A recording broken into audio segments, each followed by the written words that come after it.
Insomniac, sit and spin, about to be live, hanging with each other, talking shit about knives. We sit and we spin, and we vibe in the chat. We listen to Juvon just trying to describe where he's at. It is a good time, but who is this fool who talks about knives and EDC tools?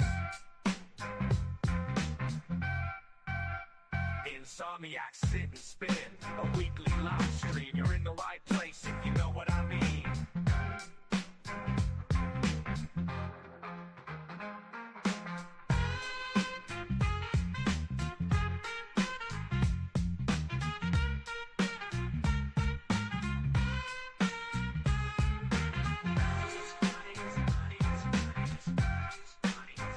Insomniac, sit and spin, a weekly live stream. You're in the right place if you know what I mean.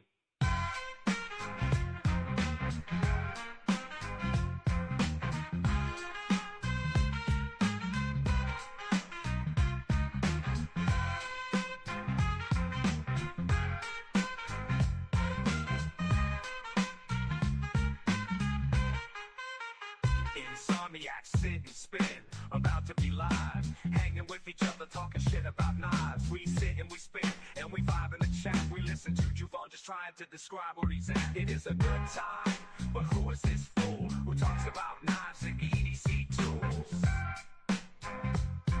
Insomniac, Insomniac, sit and spin, a weekly live stream. You're in the right place if you know what I mean.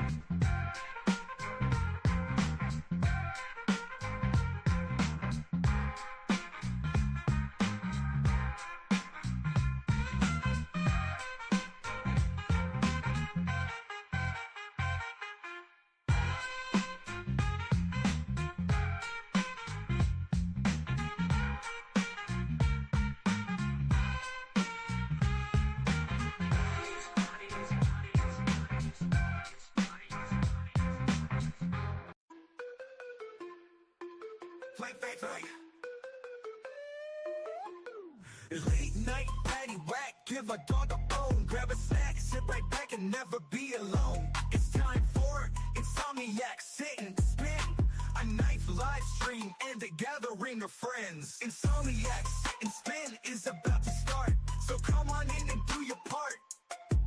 Juvon's Night Flicks is the channel you seek for new knife reviews and a show every week. Fight.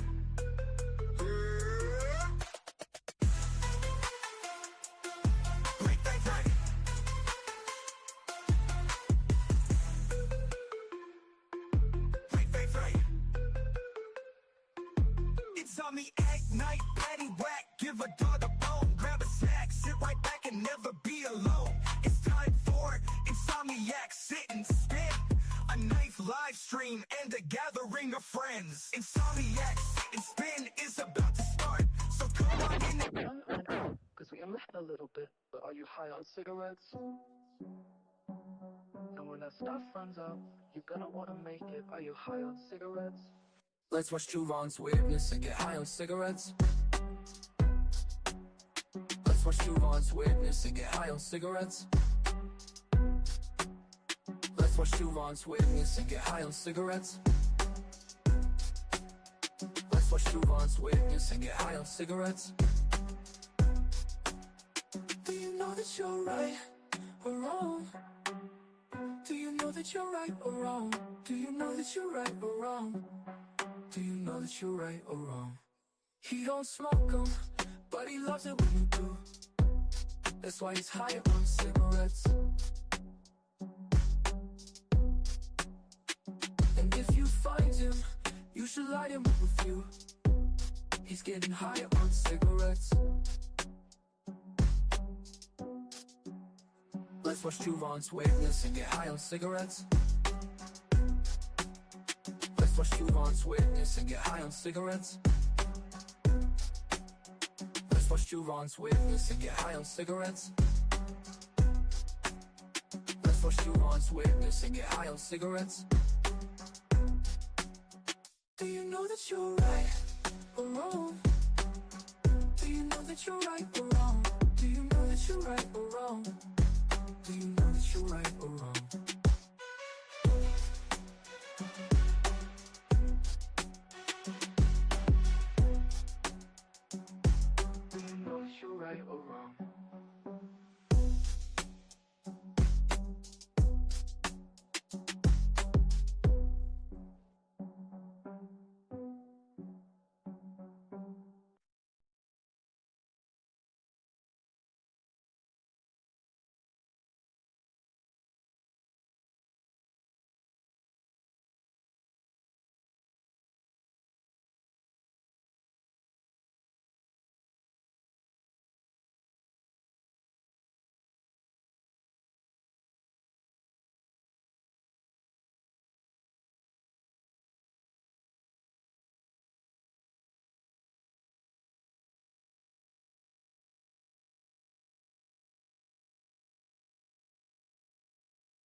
I told you to go to bed already, would you please? I'm not tired! I told you 5 times to go to bed. Oh, come on, Jim, please.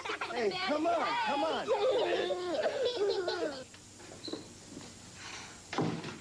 Is this what you had in mind when you asked me to marry you?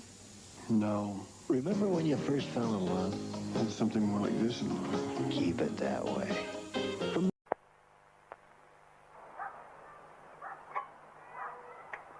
There's too much water in that kettle. And now the lid's on crooked. And that means disaster for this lady.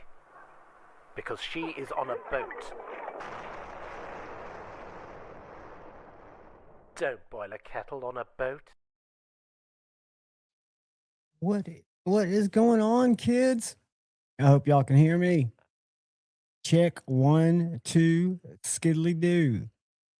Be shady. I see him at the bottom. Can you hear me? Thumbs up real quick. What's up, D-Kong? I'm about to go to the top and start saying hi. I hope y'all can hear me. If not, my lips. Read my lips. Marco, gentleman, Bo. Pretty fly for a knife guy, the man, the myth, the legend. Be shady in the house. We've got the roaming gnome himself, Richard Hopkins. What's going on, Richard? Good to see you, buddy. Brother Paul Mills is in the house, gentlemen. Bo, what's up? And I know you got Tri-State still live. I know that there's a crossover a little bit. I just decided a while back that we go live a little bit earlier so everybody didn't have to stay up late. I'll stay up late. I did find out I got this morning. We'll talk about that. D-Kong, what's up, buddy? Always good to see you, my friend.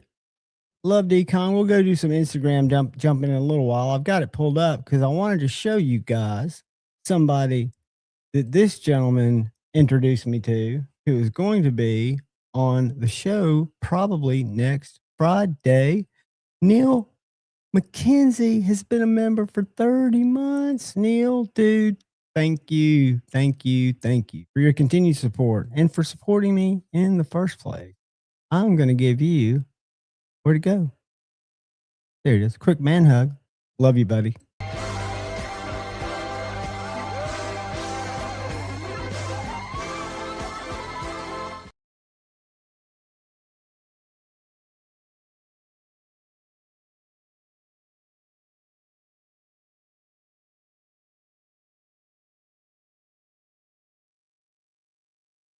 I dropped the ball.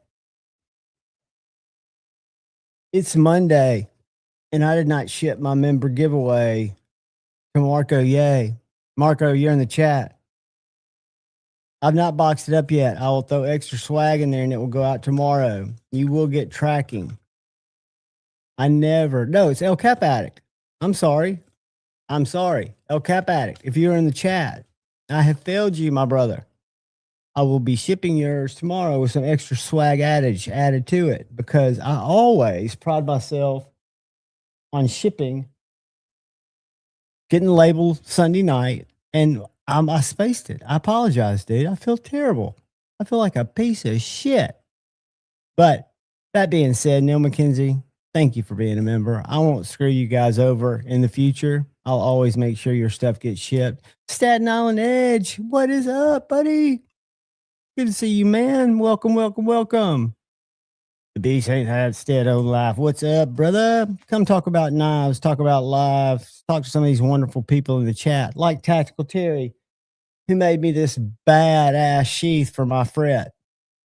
And guys, anyone who orders a fret, it does come with a leather sheath from Tactical Terry that has this shape, has this quality leather. It just doesn't have that. And this is the fret. I put a TS Prof edge on it because this one did not get the trip to Kyle. And I just put an edge on it. I taped it like Shane suggested I did. I didn't get any scratches. I got it really ripping sharp. Not as ripping sharp as Shane, but I can tell you as someone who is a hobbyist sharpener, and I sharpen a lot of knives, a lot of budget knives, that 74.5 MagnaCut feels great under a stone. You feel like you're actually doing work. I loved it. Palmer Connolly, what is up, young man? Good to see you. Marco, I know you did, dude. I was looking at the wrong page of the book.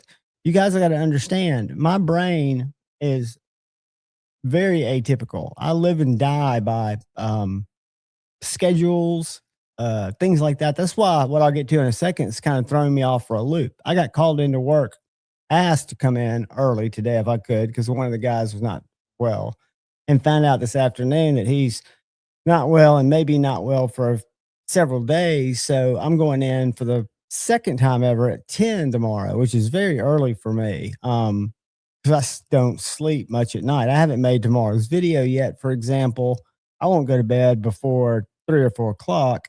And I get to spend, 8 hours doing that, which is fine. I don't have a problem with it. And I'm thankful for the extra hours.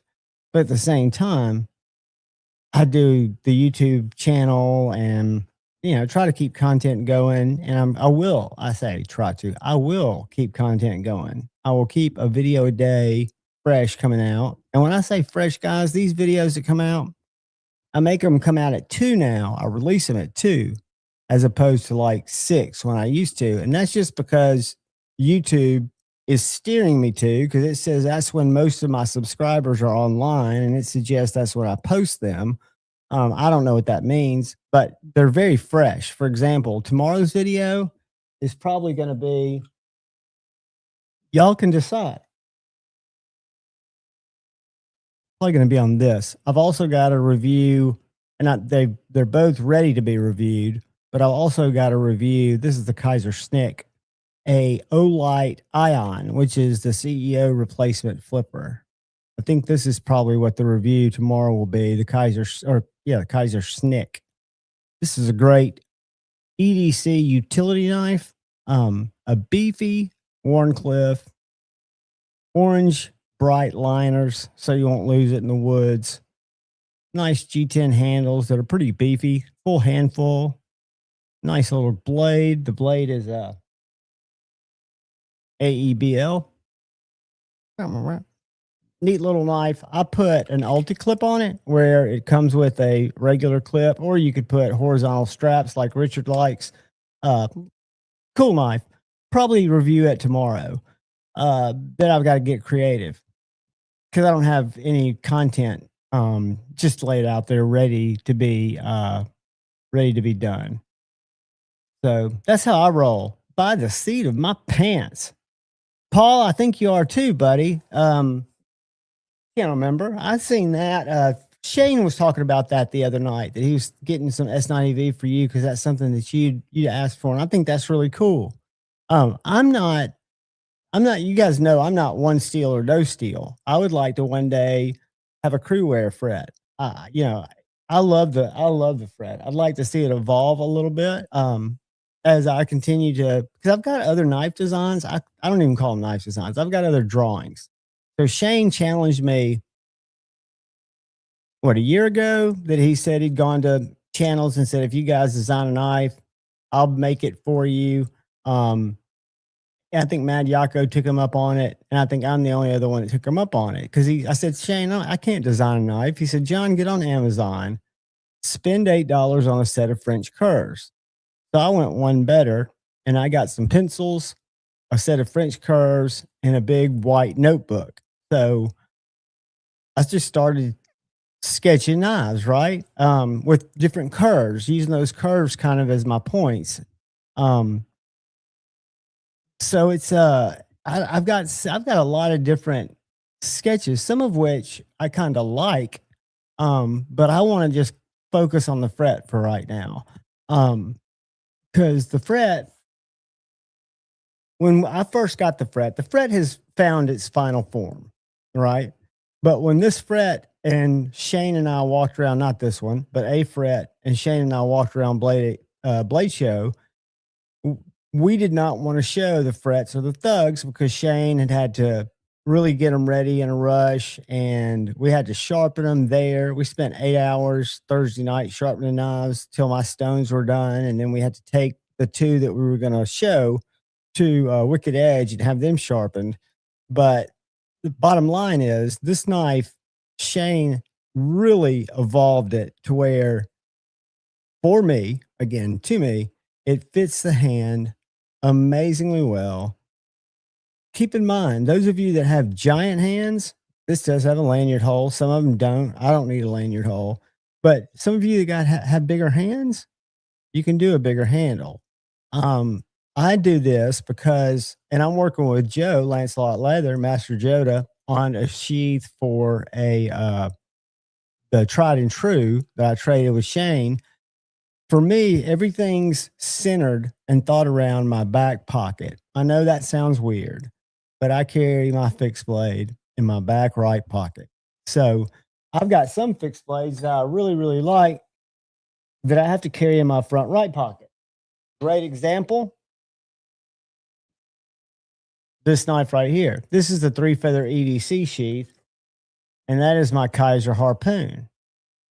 The reason that is I've only got, I think it's 5 1/4 from the bottom of my pocket. It may be 5 inches from the bottom of my pocket to the top of my pocket is only so many inches, like 5 inches. So with this bigger knife that I've sent Joe, he's having to think how to position the clip so that it'll work in my pocket. I know that's a dumb thing to think about. I say that because that's why the fret is the size that it is. So if you like a larger knife, but you kind of like the size of the fret, you just wish the handle was a little bigger. Guess what? They're not sitting on a shelf. They're in Shane's head, ready to be built. Hey, buddy, I have no fear. I gave up fear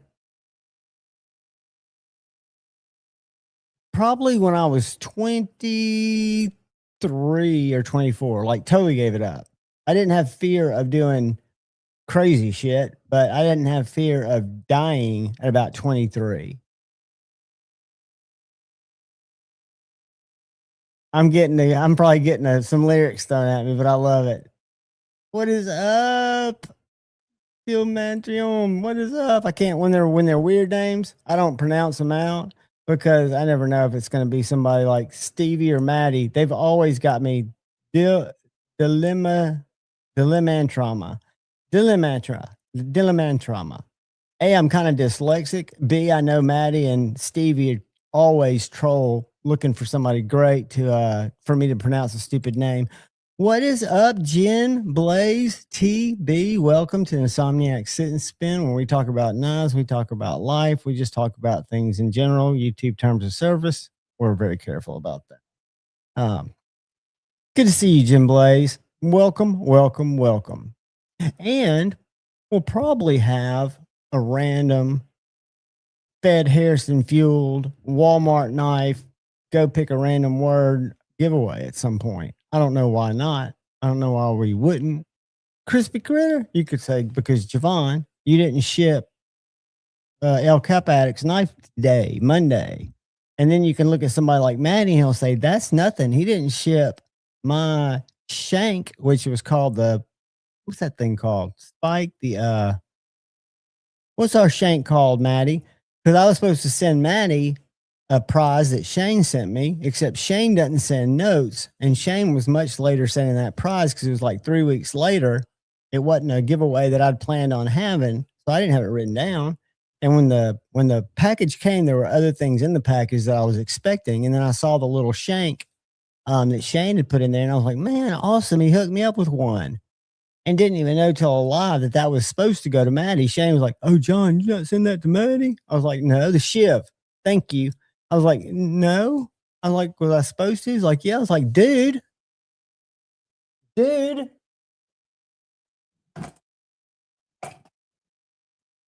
I'm not getting rid of my Shiv. K390. Close quarters prying tool. A great prying tool if you're like prying problems out of your face. And then Maddie's is a little bit longer. I don't have a sheath for it yet or a containment apparatus, but I think it'd make a great, if I didn't have If I had a car door and a window that would seal, I would keep it in my car, but it would rust if I did now. So I keep it in my humidity controlled Harbor Freight. Whoops. Little toolbox. I can highly recommend that little toolbox. When they're on sale, they're like $70. You can get a case a lot cheaper. Walmart sells, by the way, not Walmart, Amazon sells cheap Apache style cases with the phone pulled out. I have not ordered one, but I was shopping for a small case and looked at a lot of them. I was surprised. I'm going to tell you, I was a little surprised that they had so many cases that were pre-plucked, so to speak, for knives. As a matter of fact, Amazon, they sold out of the Cavill cases, which I did what I think now I have no regrets. I spent a little more up front, $69, more than I wanted to spend to hold less knives, 26, to get a very nice case, a case that I feel like is as nice as any case out there with the type of now pack or whatever they call that stuff. Who came in? Is that my brother Kyle? What's up, dude? What is up, buddy? Not much. How are you? I'm doing good, man. I just got finished saying hey to everybody and was getting ready to look at a couple of knife case alternatives to what we think of with our Apaches or our Pelican cases. Does that offend you if I scan a few cases? Do your thing, man. I'm groggy. I'm just waking up, so I almost, and I was not going to say anything because I felt like I'd make my Roman nobody feel guilty because he's real good about texting me because he knows he's spent some time here. He knows that I'm apt to fall asleep at any given time. And I did the same thing. I woke up 30 minutes before the show started, but I usually like to be up and getting my stuff all set up and then getting my head right and getting in. So I'm still in that kind of groggy mode too. Case Club is one of the stores. There are 100 reviews on this. They have all sizes. We'll go in a second. You'll see them down here. Let me move that where it doesn't. Is that sharing? Yeah. Let me see. I'll go back and look. I can click back up. Okay. It is. It's very much what I was looking at when I was going to buy is I was looking at the outside of the case for stickers. That looks to me like an Apache case. I was never that hip on this one, but they do some pretty cool stuff. If you look down here in the right quadrant, you can see it's cut out in a couple of different sizes. So you can keep it for your regular knives, or if you had some big honking knives, it's set up to pre-pluck a couple of extra big slots. But this one was the brand that I was considering. But keep in mind, I think of a 3800, which held for me. You can pluck your phone and make it different. I think it held for me about 40 knives. It was $38. So this is 28 knives at $44 without the hassle of having to pluck the phone. Well, if you scan down, you'll get like a club case 90, which is more than I'd ever get. But that's probably more reminiscent with I'm trying to think which Apache case would even be this big. But these are the same humidity control, not humidity, but they've got the little air gauge.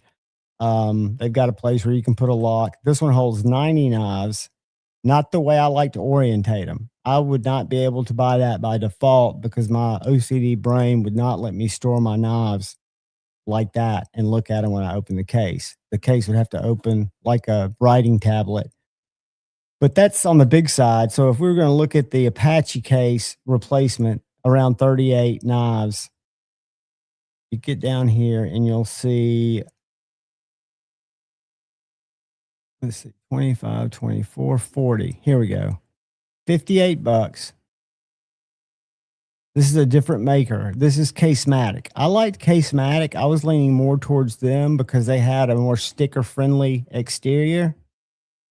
Again, all the sealing, all that crap's pretty much the same. If you read the reviews, which I did, some of them, and one of them It's this Butchberry over here has a horrible hinge. It has a piano hinge as opposed to these plastic hinges.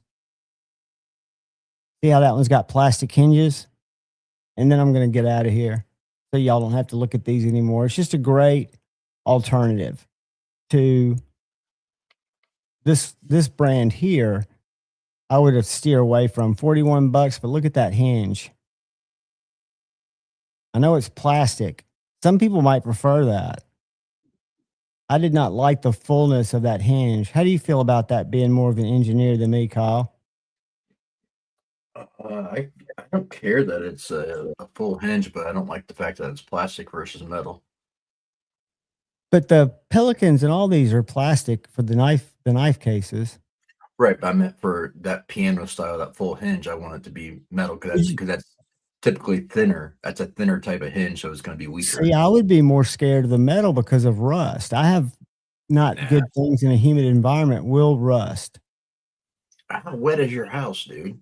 It's not very wet, but I'm telling you, you'll have days where it dips. I've got this thing right here because I take that shit seriously. I've got this humidifier. Hey, cuz, I've got a humidifier.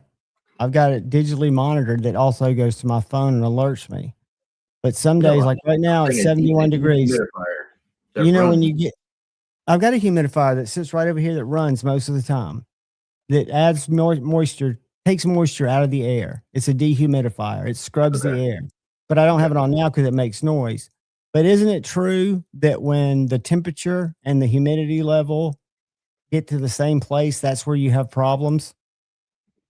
I read that somewhere on the internet. I could be wrong. I think if the temperature and the percentage of moisture in your house or anywhere get the same, that's what gets the moisture in the air, where it's a problem. I'm not a meteorologist, but I think it also has to do with barometric pressure as well too. Very possible. It sounds damn scientific and convincing. Sierra Rick, what is up, brother? But the humidity in your house should never get nearly as high as what it is outdoors. It's not uncommon in Alabama for houses because we're on crawl spaces, right? So sometimes you get moisture under your house. My hardwood floors don't buckle type of moisture, but it's not uncommon. That's where a lot of the dehumidifiers, they're not all going into basements. A lot of them are going into the south, into homes. Yeah, that's just. But you think with proper weatherproofing, you wouldn't have that from underneath. Well, I mean, proper weatherproofing, central heating and air unit, nothing old about that. The windows are probably old. I mean, but they're not. I don't see how new windows, and even if you went and changed the insulation of the house, I think the humidity kind of permeates from the absorption. Maybe a slab wouldn't be as bad, but I've heard of slab sweating in the South, and which then creates moisture in the house, even though you've got vapor barriers and you've got, a slab and floors on a slab. It's just, I don't know the why. I just know it's a pain in the ass, and we watch it here. If you're wise, you watch your humidity levels here. Yeah, I mean, I grew up in Texas, so I'm familiar with the humidity, but like we get humidity in the summertime that's just almost as bad as what you guys get. Yeah, y'all deal with some pretty brutal. And I never had problems, so that's why I'm just. Did y'all have a central dehumidifying unit? You might have had it built into your central unit. No, I'm talking about here. We get it almost as bad, and we don't have any problems. What else would cause moisture in a house? When I have the spikes, when I have the little spikes that I have, maybe in the winter, it's not nearly as bad. It's usually a summer thing. When we just have a grueling bunch of days of hot, wet, rainy weather. Yeah, I mean, I don't know how the house is built, so I can't comment on that. But I mean, I think sticks and bricks on a foundation or on a crawl space that's probably not. I mean, it's probably 20 inches, 18 inches high crawl space. Just a basic house. A little old. It's an older house. I'll give it that. But I can't imagine what you would do. Yeah, it's a one-story house, a little ranch, a little small ranch house. that sits Then- up, like I say, about in the front. It might be 30 inches in the front to, fall into about 8 or 9 inches in the back. Yeah, the only I can think of would be vapor barrier and or fans to clear that out. But I would think, I don't know. I Well, can't is answer it- that. Yeah, it's not, I mean, it's not a big deal. I can tell you, I went through that stage where I was building houses or selling houses that were being built. And then when we moved to that golf course at the Ledges, which is on Montesano Mountain, which that's where Roman Gnome camped when he was here, but it's about 800 feet higher than the valley floor where I am. And we were building these multi-million-dollar houses, and we were building them for an engineer. And I wasn't the builder, Jimmy, my buddy, was. And this engineer did not want more than 2 steps. He wanted 1 step in his garage, from his garage to his laundry room into his kitchen. He was adamant, 1 step. And we were like, your lot doesn't allow for that. You need to have a higher crawl space back here. You're not going to get the right circulation, because what happens is 3 days a month, that Montesano Mountain sits in a low cloud. Yeah, So you they get get stagnant air. serious water. Correct. And so he fought it, didn't want to do it. It was his choice, because we wanted to have another about 8 inches. We wanted it to be 2 steps at least, preferably 3, so he could get enough movement air under there for the days that they sat in a cloud. He had to go out and buy not only dehumidifiers, but those little construction fans, and run them off of something he rigged when the moisture level got high. So I know it's a problem on the mountain, just because you're in a cloud, which is by nature, moisture clings to your house, which you're right, it shouldn't permeate the exterior of the house. But maybe the air conditioner sucks it in. I don't know. Well, I guess that How would could you be depending. Go ahead. That depends upon, I guess, how the house is sealed, and then also the air travel. So depending upon the type of air conditioning system you got, that whether or not that, I don't know. You guys Yeah. don't have sump pumps, do you? No. I'm on a Yeah. flat. I'm kind of on a crest too. I'm not in a low area, so I'm not in a swampy area. How would you pronounce Gilliman trauma? I believe that's. Kind of close. No, I no, try to think get it's them in my head, I think it's supposed to be dilemma. but there's 2 But M's. I know, but I'm Gilliman saying, I know. trauma. Yeah, I don't.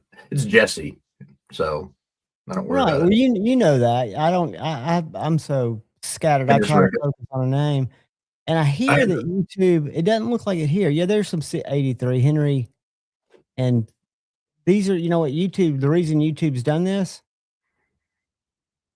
Why? going back to your channel name or your handle, your channel name, because if Why? someone's in a chat, not a chat like here, but some of the bigger lives, and they're spewing, different, because it's a problem everywhere with people arguing. People can verify, like if somebody can go out and make a Javon and use my logo and make a fake me, right? But before, you couldn't really tell, unless, because it would be like me with an underscore after it, right? And I could be like flaming people in chats. Well, now if there's somebody that's mouthing off and you click on there, you can't do it in StreamYard, but you can do it in YouTube. If you're on a stream, it'll take you to their channel. So it's a way for other chatters to validate or possibly subscribe to you or interact with your channel from the chat. Does that make sense? Yeah, but that's BS, because you were I able to do agree. that before. I agree. I mean, But it's not easy because you to do it from the chat. I never tried it from the chat, because you do it Yeah. from the chat, because that was talked about in depth in one of the other streams I watched from a guy who invented the super tip system that I've told you guys about in passing. If you right click on their name, it gives you the option to go to the channel. So that should have always been there. But I don't think it was. I think what it was is because people could go out and get aliases and come right back in, or maybe you YouTube, can still do that with different email addresses. but it would take you to the same channel. Maybe I don't. That No, doesn't make not sense. necessarily the same channel, but you can do Yeah, there's ways around that stuff. Allegedly, it's for more transparency. And Sierra. allegedly you can change that in your settings. Go ahead. I'm sorry. No, I just saw that question from Sierra. What did you mean by 13 plus or minus? But I'm not sure exactly what that is. But the Nitro V at 59 and 62 is not going to be shipping now. Cicero, channel member, welcome, buddy. You lurk away, my friend. Service and tools. That's always a good thing to do. And I showed you Sunday because you joined me my edge on my chickadee, right? I really enjoy it. I've cut with it a bunch. I know I could get it sharper, but it's very sharp. Your chickadee or your fret? Yeah, I say chickadee. Yeah. You know why I said chickadee? You've planted a brainworm, and it's worse than a brainworm. It's trying to formulate concept around a brainworm. Because once I do it, I want us to do it often. And it's caused me a little bit of stress. I don't want it to keep you up at night. But it's thank you, Kyle. That's not gonna keep me up at night. No, but great ideas should make you think, right? They should make you, or an idea, if you really want to really develop it, you should have those kind of thoughts, where I'm like, how do I, I've got different ways to do it, but it's like, I want to make it where people, when they start watching, they want to watch. They don't want to just see what the knife is and then bail off. Well, based on what we were talking about, it doesn't really matter how you do it because it can always evolve and change. It's just like I said, it's kind of a parody, but it's also just a quick hit of information. So, Kyle, the numbers on the edge. When you go back to so right here. Oh, 13 degrees, I think is what he's saying. Oh, okay. That's why I was trying to figure out what plus or minus. Yeah, 13 degrees. Yeah, if that's degrees, then you're always going to be risking chipping when you're getting that low. If you were anything 16, 17 and above, you can take that all the way up to 62, 63 and you should be fine. But yeah, if that's 13 degrees, then yeah, that's going to be risky with any steel above 59 typically.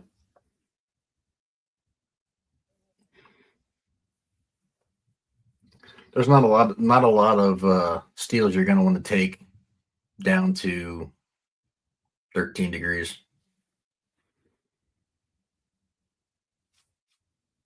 Paul Mills texted me at 9:09. Yes, sir. I'm responding to his text. Why'd my phone go off? Why'd it go black screen? I was about to say, Kyle, your logo's not showing up on your screen. I thought you just turned your camera up. Then I saw you were just chatting away and saw your neat desk and thought, well, it's my screen that's gone away.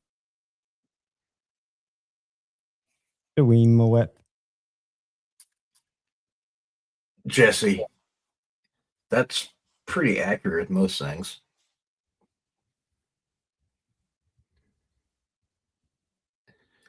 Hey, Derek. Sorry, I just saw you got back to me, but I haven't responded yet.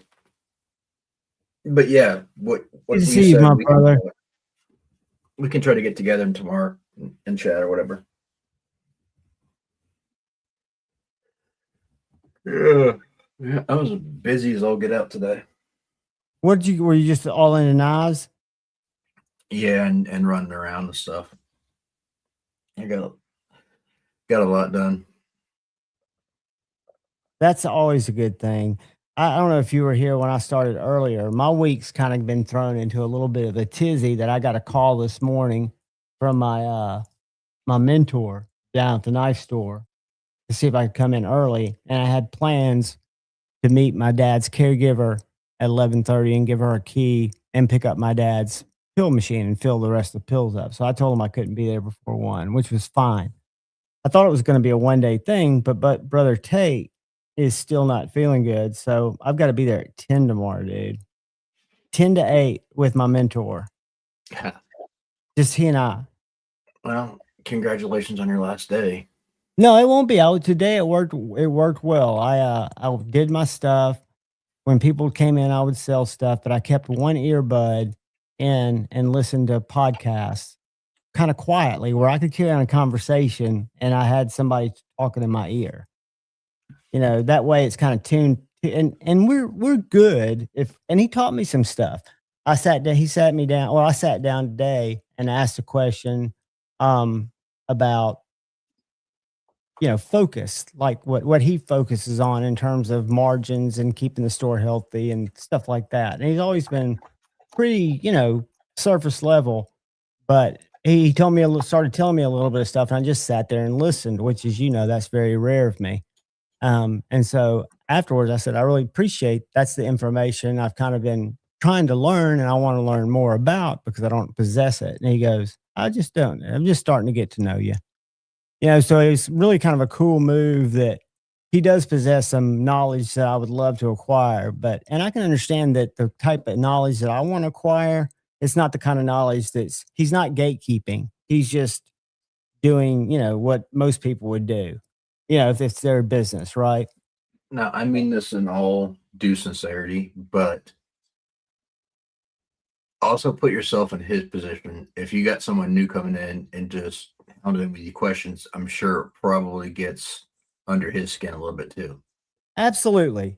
Absolutely. And I'm like I said, I don't mean that meanly, but I'm just putting myself in his position. I think he probably would be like, damn it, would this guy stop asking me questions? Or why is he doesn't need to know that. Early? Right. Exactly. And you'd be proud that I'm very not as much reading the room. I'm not great at that, but I am very good about keeping my distance. So if I ask something and don't get an answer, I'll let it go. I don't say anything else about it. And it's never a super pointed question.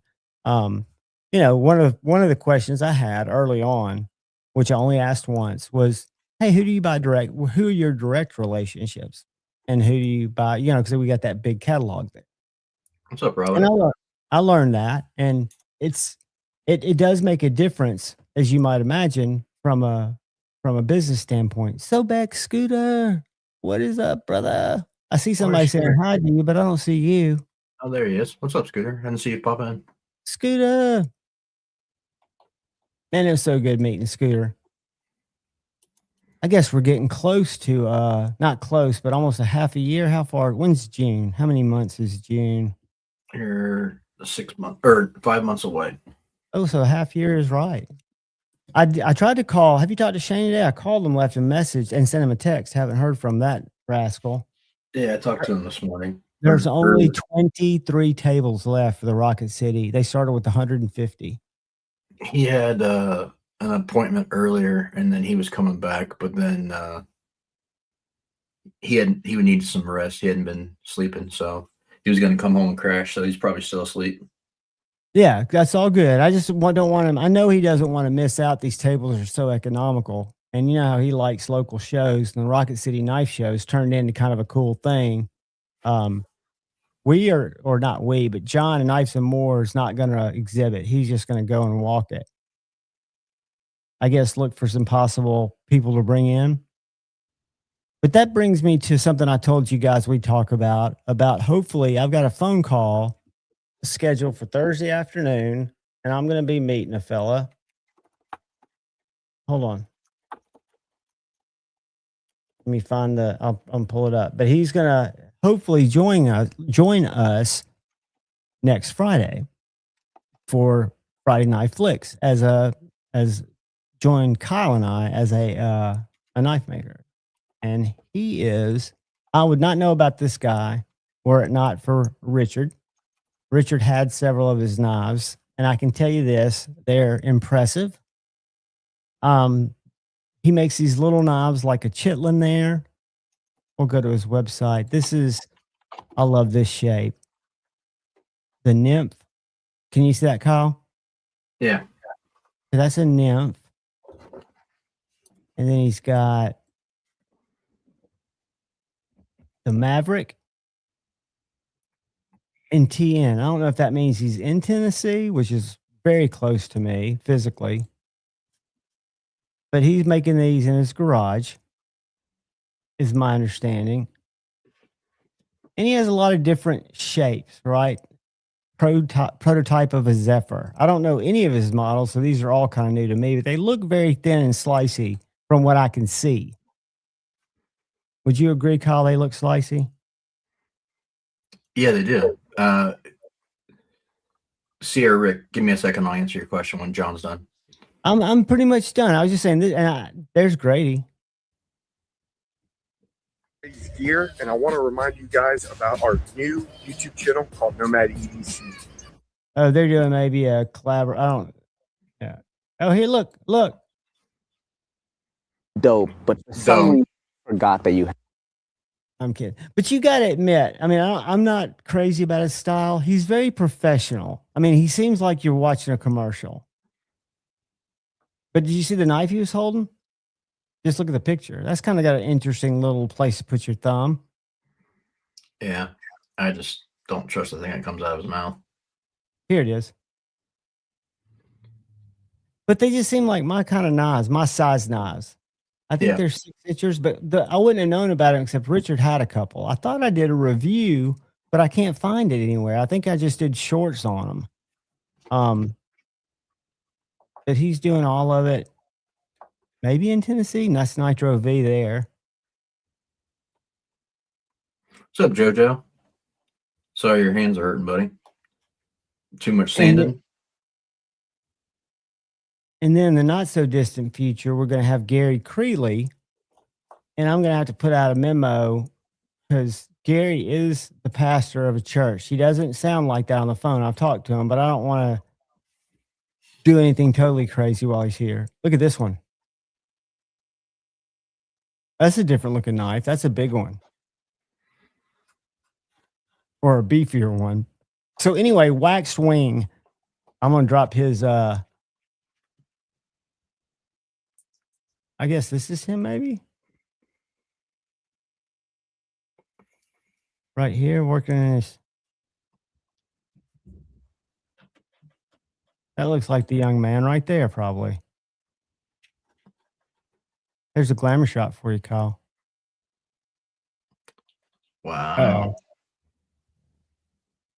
So my hope is to have him join us. Like he's making some kitchen knives. That reminds me, I got to show you something in a little bit. I'm about to be off of this.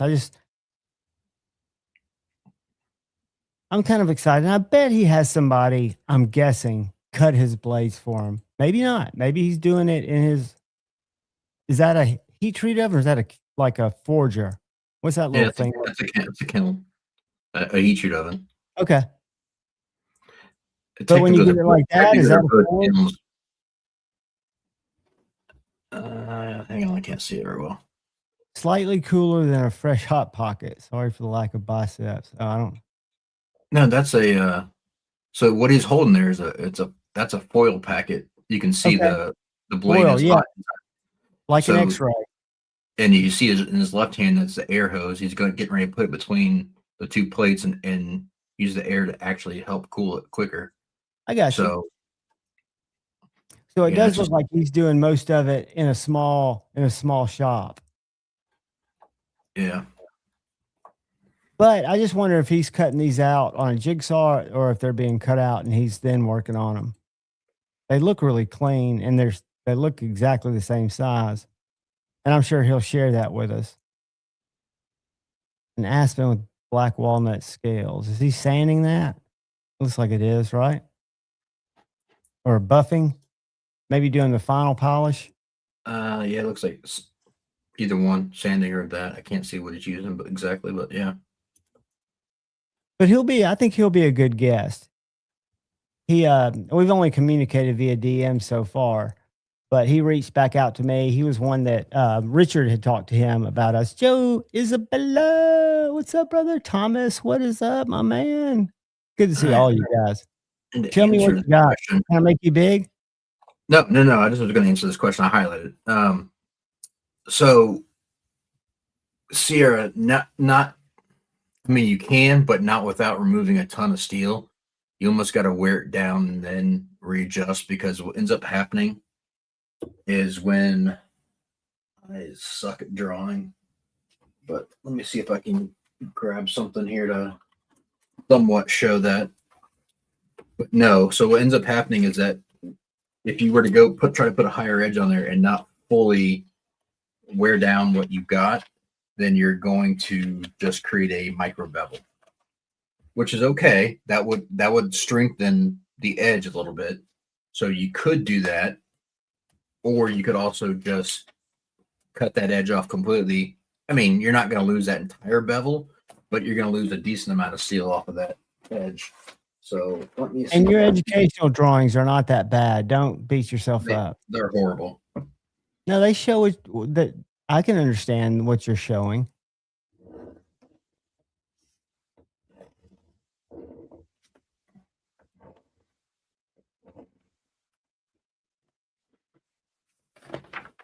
All right. So you got to think of this as you're looking at this from a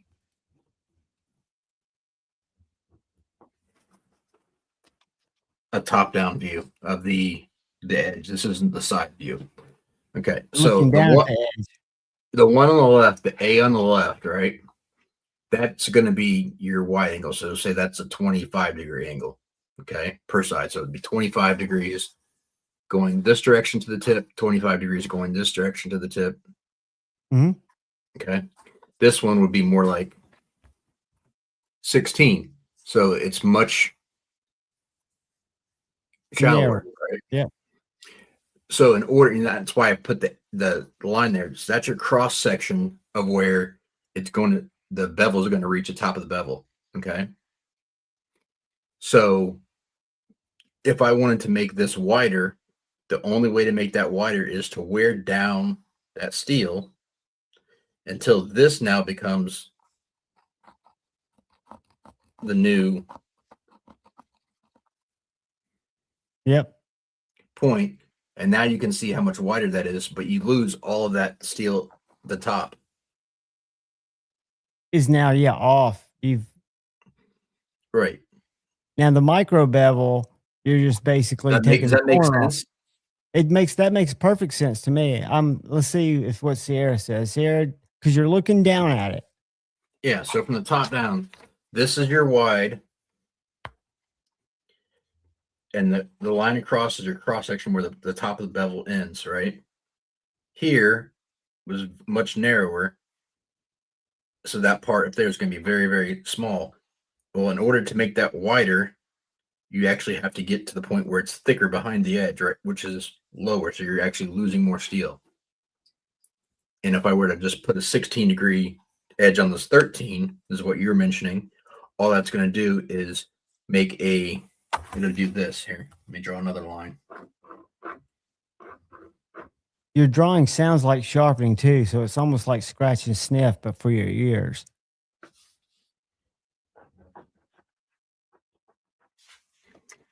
Pretty fun. That's funny. So there.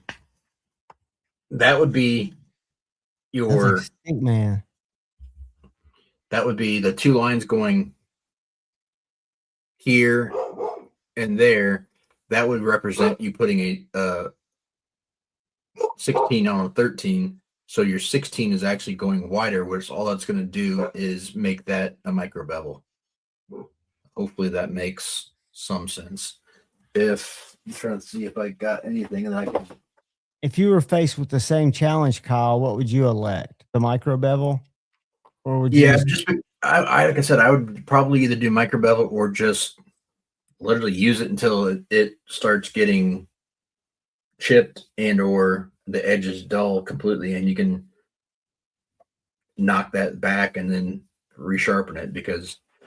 But the problem, even when you do that though, you still have to take off a considerable amount of material. It's not going to be an easy sharpen, right? Because you're going to have to get back past the majority of that angle. So see if I've got any knives here that are hearing this and knowing this now. I used to not know this at all, guys, and I would spend so much time like on my work sharp. I can remember because at the time, all my knives, Shane's the one, that son of a bitch, that got me wanting to lay everything back. And there's a lot to that. A lot of steel dust will be created when you're doing that. Pretty fly. Don't I'm giving away all my secrets. So this is, I want to say this is 15.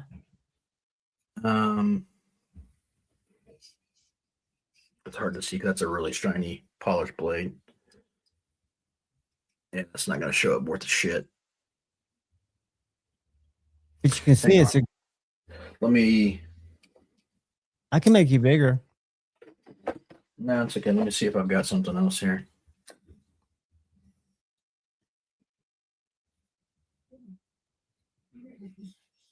Yeah, it's too narrow. Yeah, I don't go crazy low on most of mine because that's the problem is you get past the point of no return. Well, it seems like you've also proven that you can get them sharp as shit with not having to go low. I like my 20 degrees that you got me kind of pinged on, and I'm getting my knife as sharp as I ever have. Yeah, you definitely don't have to unless it comes that way. So, like, your spider codes are going to come 15 to 17, but I try to keep them around 17 if possible. There's no point in going crazy low on them because you're not going to gain that much performance. Yeah, so let's see if this shows up on this one. So here's the other thing I was going to talk about was that kitchen knife. So here is that new kitchen knife. God, that's beautiful. Look at those handles. That looks like that silver blue mokume on that Bark River I've fallen in love with down at our store. I know that's not. What is that top material? That's handmade. He made that. That is that Scotch-Brite micarta. That's awesome looking. But if you can see the edge on that. Yeah, it looks like maybe a 30-second, maybe. There. I'm not good at distances. I can definitely see that it's not considerable, but you can see the edge all the way. It's even too. Damn you, Kyle. That is a 19-degree edge. Okay. And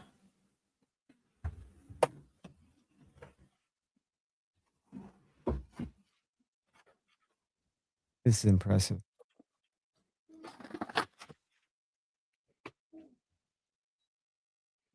I mean, without any hesitation.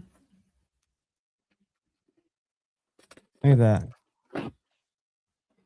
I don't need to go crazy low. And people who say that you can't get a toothy edge going higher is ridiculous because that's 3,000 grit. And that's got enough tooth to just fly right through that. Or fillet through whatever you're cutting. Yeah. This is going to be mainly for vegetables, so I wanted it to have bite, but also be a little bit finer. So yeah, that'll slice. Is that Pro Cut? What's that one made out of? This one I want to.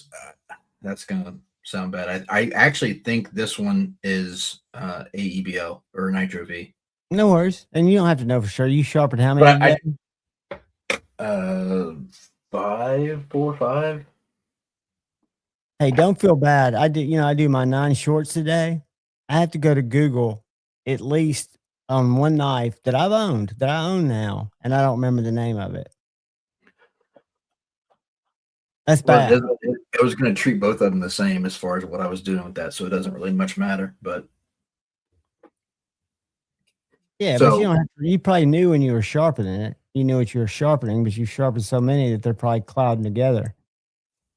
But what I was going to say with that is, so that edge, if I were to take it and try to go down to like what some kitchen knives are, like 13 degrees or 14 degrees, right? That would be ridiculous on that based off of the geometry and what is needed out of that knife. So there's no point in going that low. And then if I did, I couldn't take that back. I'd lose material and I'd have to take that bevel from down there and bring it up to about there. Right. So I would lose, a 16th material just because of taking it down lower and having to remove that material. What do you know about Japanese kitchen knives? Because I don't think they have bevels. The ones I've seen, the ones They we do. carry. They're very, very small. Okay, because the ones we Um, carry aren't probably good ones. They're Shuns. They're the same right. company, Kai and ZT. Right.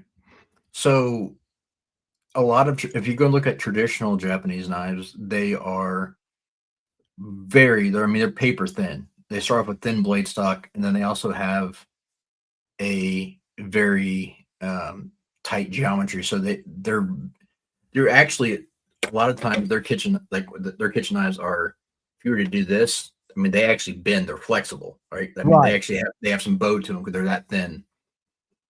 And Those go ahead.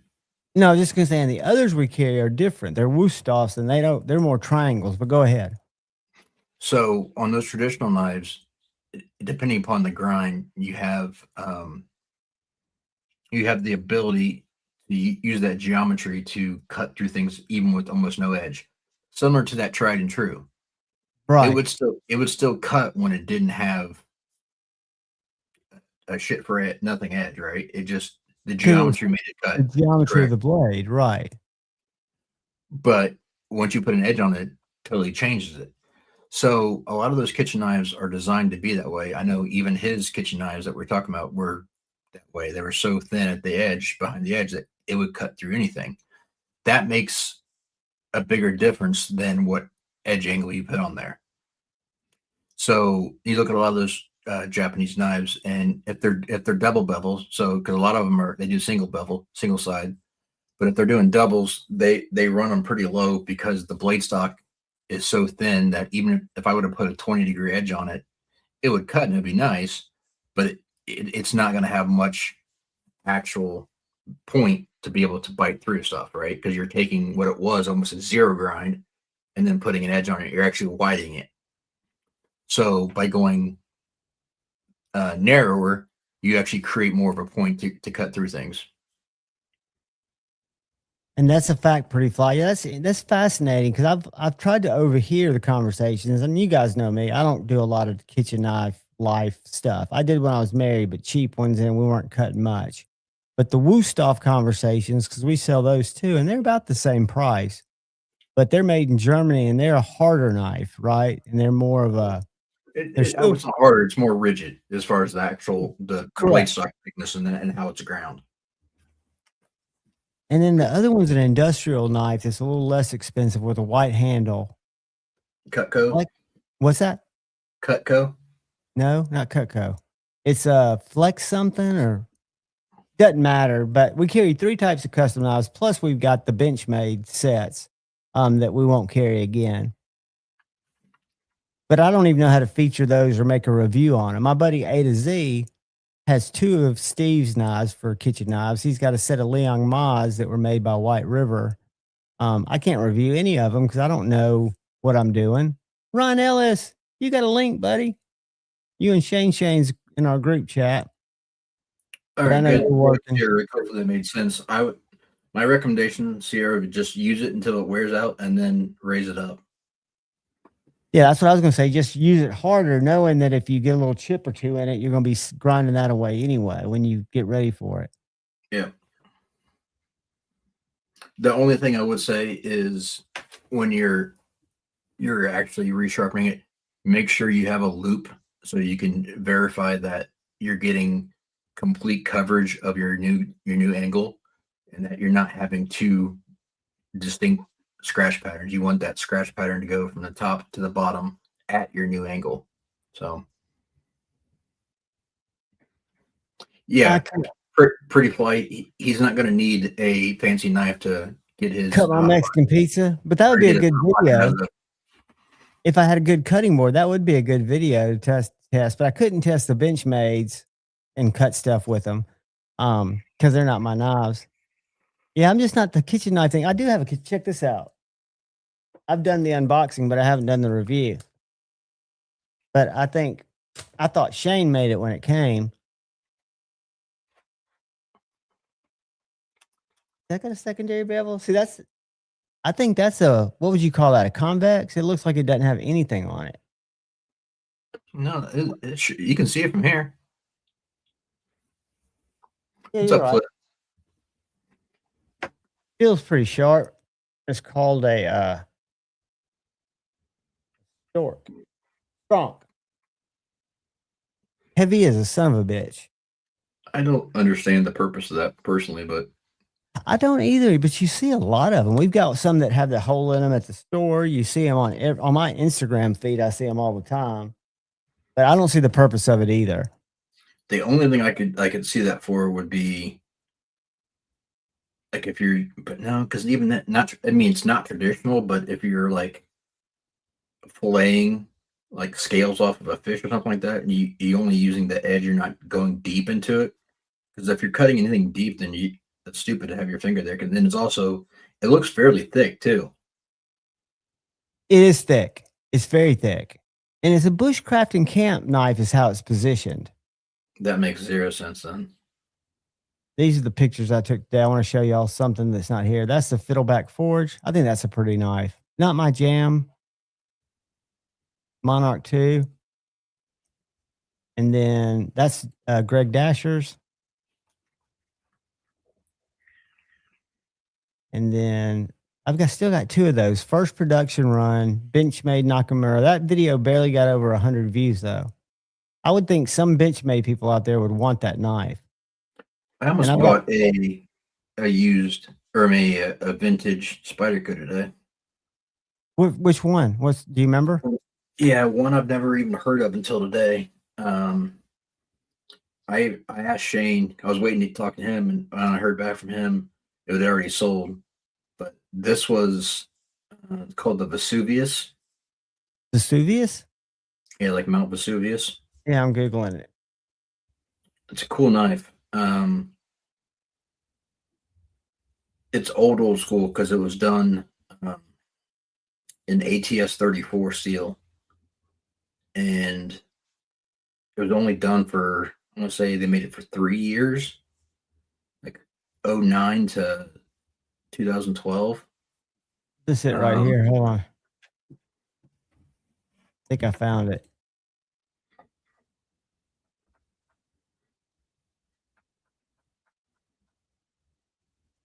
That it? Yeah.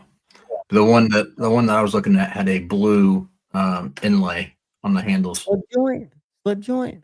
No, it's a compression lock. Oh, there it is. Yeah. Top down. That is an old knife. It was actually their very first compression lock they ever made. Where did you see it and what drew you to it? Did you just like the look of it, or? I liked the fact that it was old and rare. And I'd never seen it before. And yeah, you can see there's one with the you already pulled it down, sorry. Yeah, I'm gonna take it down. I've got it right here. Hold on. I've got it right here. I was gonna say, when you're on your search history, look for one with the blue inlay. All right, let me go back on your pictures. But it just had a different look to it. It was cool right there. Yeah. Let me visit.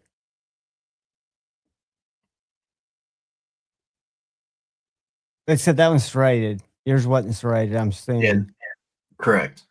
But still, the weird thing is, so that is a blue. I'm getting one that's not serrated because I can't look at that. Here's one. Like a blue abalone inlay, but that's still plastic scales. Frank Centofont is a designer. Yeah, the lockback or midback that they do, I forget what it's called. It's after his name. The CENTFO. I don't know how to pronounce it, but that is the new version of this knife. But this was the fiberglass reinforced nylon with a blue shell inlay. Yeah. That's a cool looking little knife. The blade reminds me, except it's got a triangular. It looks like one of those. I'm trying to think which one. So you just decide not to get it? No, so I was waiting to talk to Shane to see if he knew about it. And then when I talked to him, I went back to look at it. It was sold. But the guy had a pretty good price on it. He only wanted $150 for it. You hate compression locks, though, don't you? No, I don't hate compression locks. No, not compression locks. I mean bar locks. Yeah. There's a way to zoom this, and I can't. What'd you say? Control what? Control plus. It doesn't do it on mine. There's I right click on it and see if it says you can open a new window. Right click. Open in reading mode. I don't think so. Instagram's weird like that.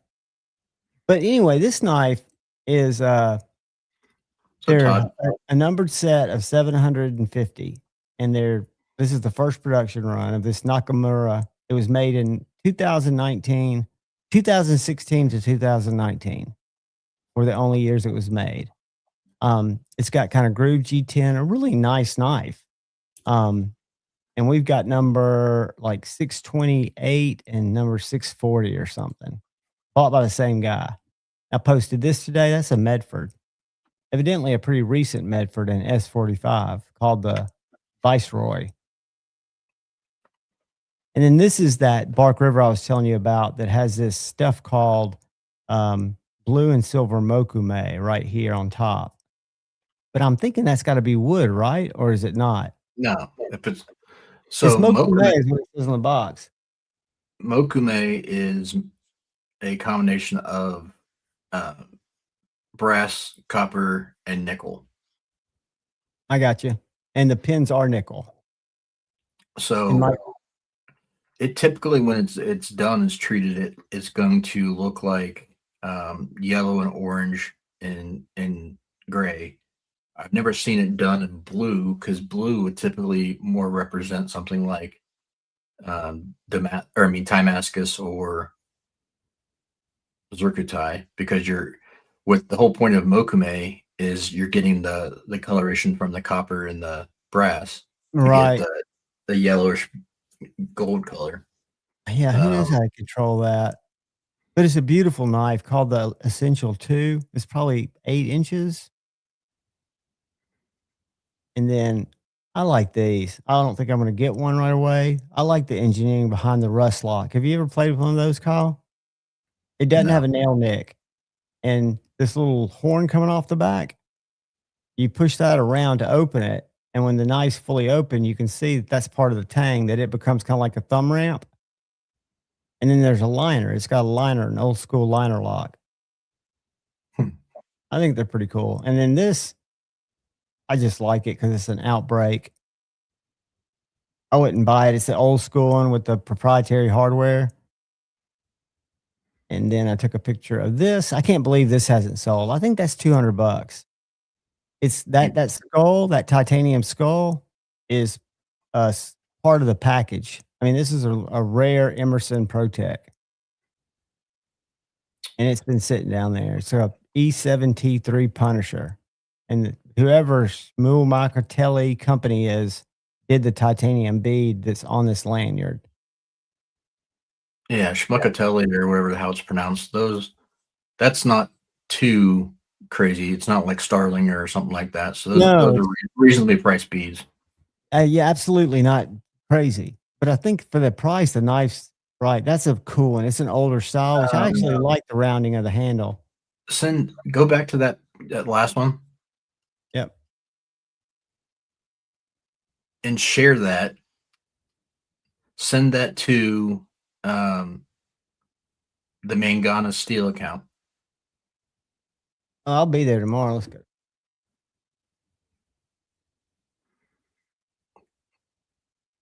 Yeah, just send that over to him. He might be interested.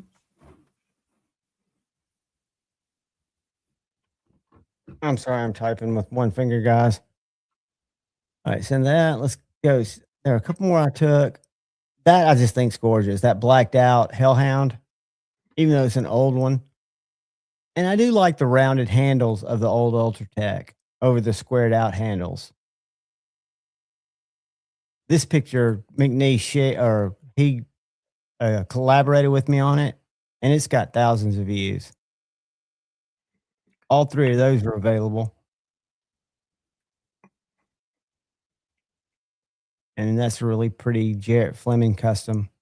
I like the way he did the sheath. And that's just wet form, Kyle?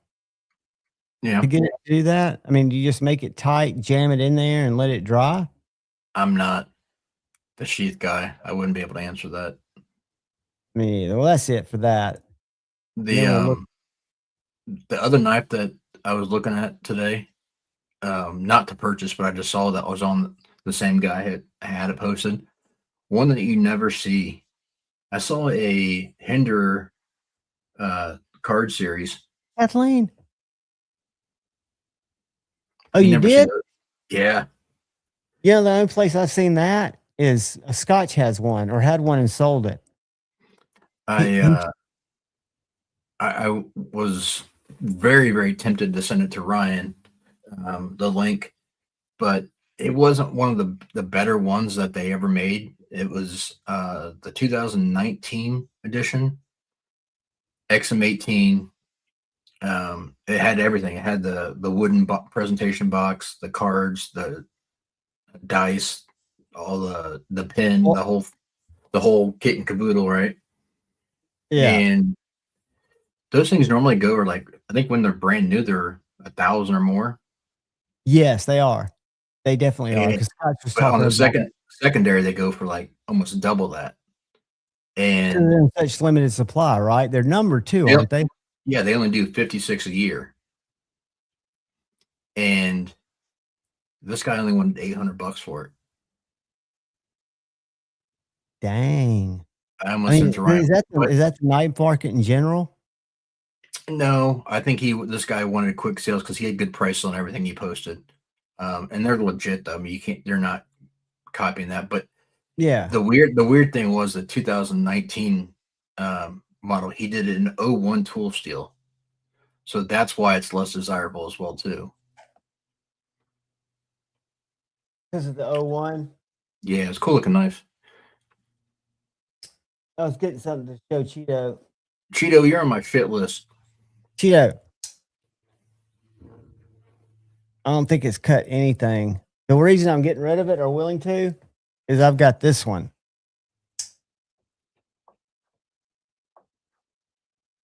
The Knives Live one that was given to me after the first Knives Live.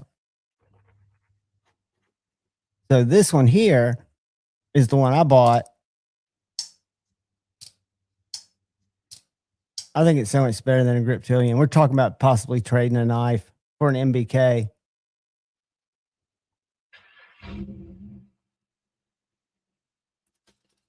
He said, just show me some knives, John. There you go. At a certain price. I'm like, dude, I've got so many damn knives. Ooh. Can you make it big on your end? I'm just curious if it works in StreamYard. Are you on a Mac? Yep. Maybe that's why you're able to do it. And that's a unique colored scale, too. What's the colored scale? It looks weathered. No, that's wood. Wood, okay. No wonder why it looks weathered. And that one was the King of Hearts. No, sorry, I said 56. I meant 52 earlier. But yeah, you can see the heart there, the King of Hearts there. But they did an 01 tool steel, which makes 0 sense. But it is new enough that it's still the tri-way.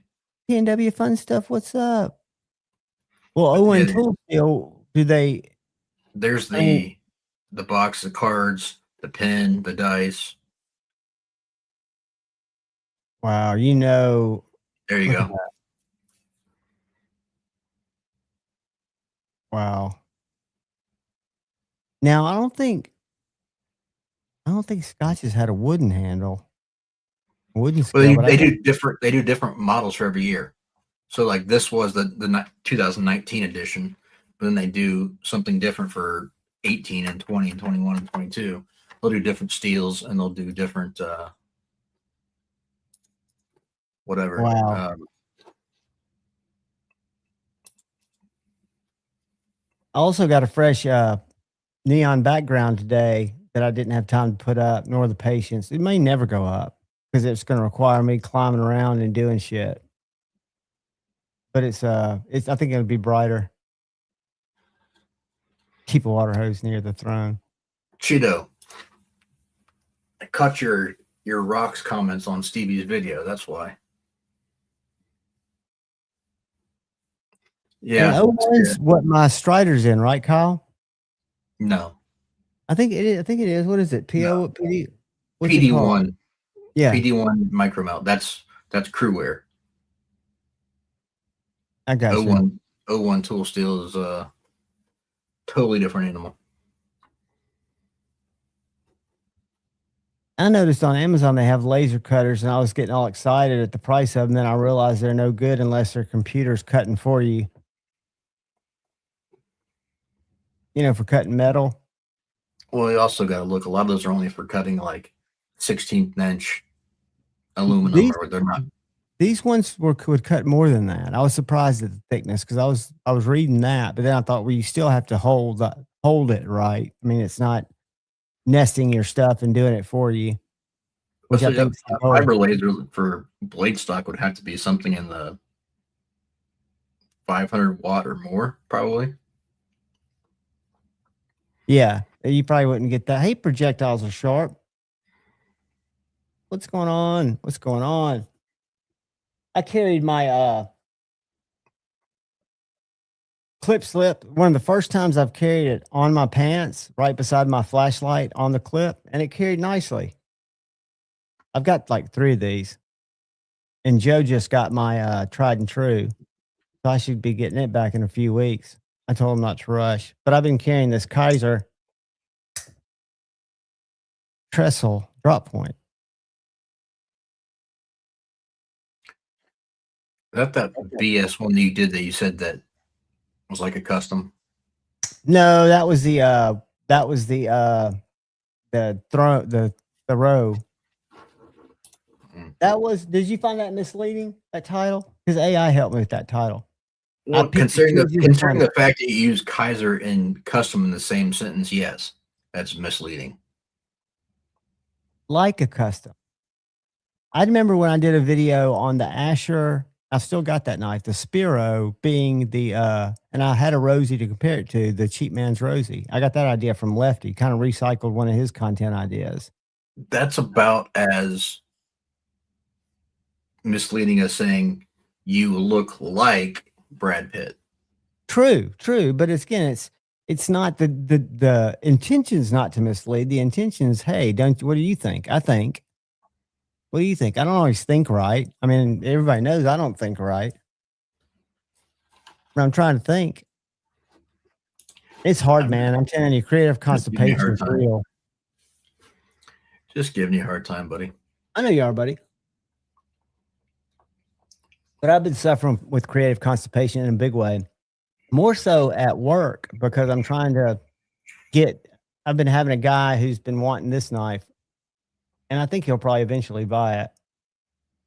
Somebody should buy it. This is a first production, non-available. I'll share it with y'all real quick.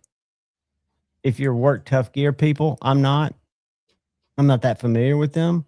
I know it's what Scabs shows a lot of. This one right here. It's called the Nomad EDC. It's thicker than I would want because I carry it in my back pocket. So that's a full contoured scale. It's Hitachi something. Hitachi H.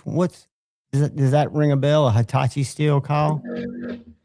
Yeah, there are a ton of Hitachi steels.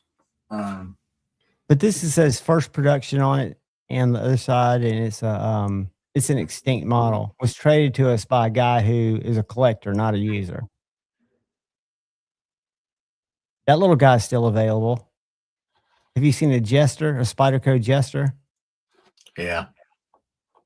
A little guy, no clip, but it's in 4V.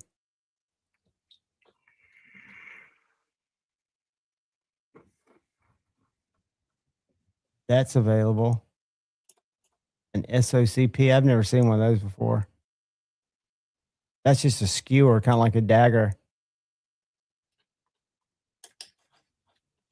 But yeah, I'm running out of stuff to shoot. Like this stuff is evidently should be desirable. These Paragon automatics, we've got like 4 of them. They make them in North Carolina.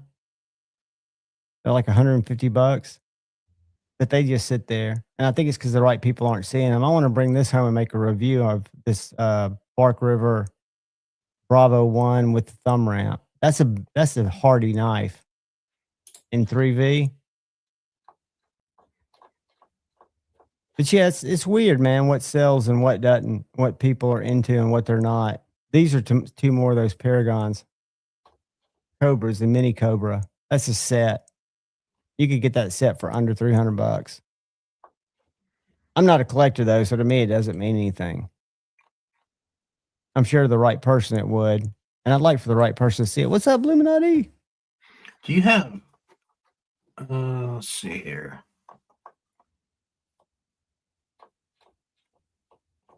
You sharpen something big. Do what? You sharpen something big, your things are spread apart. Oh, that was that kitchen knife. I was going to show you this, see if you like this or not. You like those? For a little small guy? They look good. I'm just not a skeletonized knife guy in most cases. For K, but I like it. Yeah, it looks good. Who made those? One looks like a shorter blade. Is one like a mini? Yeah, they're both minis. They're both small, but I think it's probably depth perception of the way that it's pictures taken. But I like the knife. I mean, I don't have any problem with it. I think it looks very good. That is a steal. That's a Jesse Jaros Turok little mini fixed blade. Dude wants $70 for it. Who is Jesse Turok? Is he just a builder, or Jesse Jaros? He's a custom knife maker. I know Gary's got one of his customs. I know Steve Clare's got a couple of his customs. Hey, Bloomy. Yeah, that's dirt cheap. Like most of his stuff is much more expensive. So it's probably something he's made off of cutoffs, right? Probably. Or it could have been something earlier on too, but that what did you say? I'm scrolling in the background looking for a knife I saw earlier. I know I'm not going to find it. I can't remember if it was Blade HQ showing it or if it was on the maker's page. Here it is. I found it. Y'all know who BEDCNC is? I don't. He's a channel, but he's designed a knife that Tuya's making. I thought it was pretty cool. Check it out. Have y'all seen this? BEDC. That's his logo. Yeah, I know who he is. Look when they open it. If they don't, I'll go to where it's open. Those are all the variations of it? Yeah. Tuya did it, so there's going to be a shitload of variations. The Tuya knife, they just licensed his design. What do you think of that blade? Well, it's not open for more than a second, so it's hard to see it. But I'm going to show it to you open, but what I think is it's original looking for one. I think the variations are ugly. See, I really don't. I kind of like the colors of some of them. I don't like the mirror stuff. What do you think about the blade? I don't know that it's not really unique. What's up, Luke? I just thought with the harpoon and that straight line coming off of it, I don't remember seeing anything like that. Not that that's always a good thing, but I just don't remember seeing anything like that. To me, that hand, and I'm not. This isn't a knock against Brian. I'm just saying, like that handle looks like every Tuya or Devo or basic. That doesn't look like anything unique for as far as handle wise, and the blade to handle ratio looks way off. The blade looks smaller. Oh, very much so. And then that looks like a it looks better there. Was it just that way? I can't put my finger on it, but there's that blade reminds me of something. I like the clip a lot. I know that's I minor. mean, it's not. It's a cool looking blade. I'm not saying you have to reinvent the wheel with every blade shape. I'm just saying that it doesn't look like anything unique or something that jumps out and grabs my attention.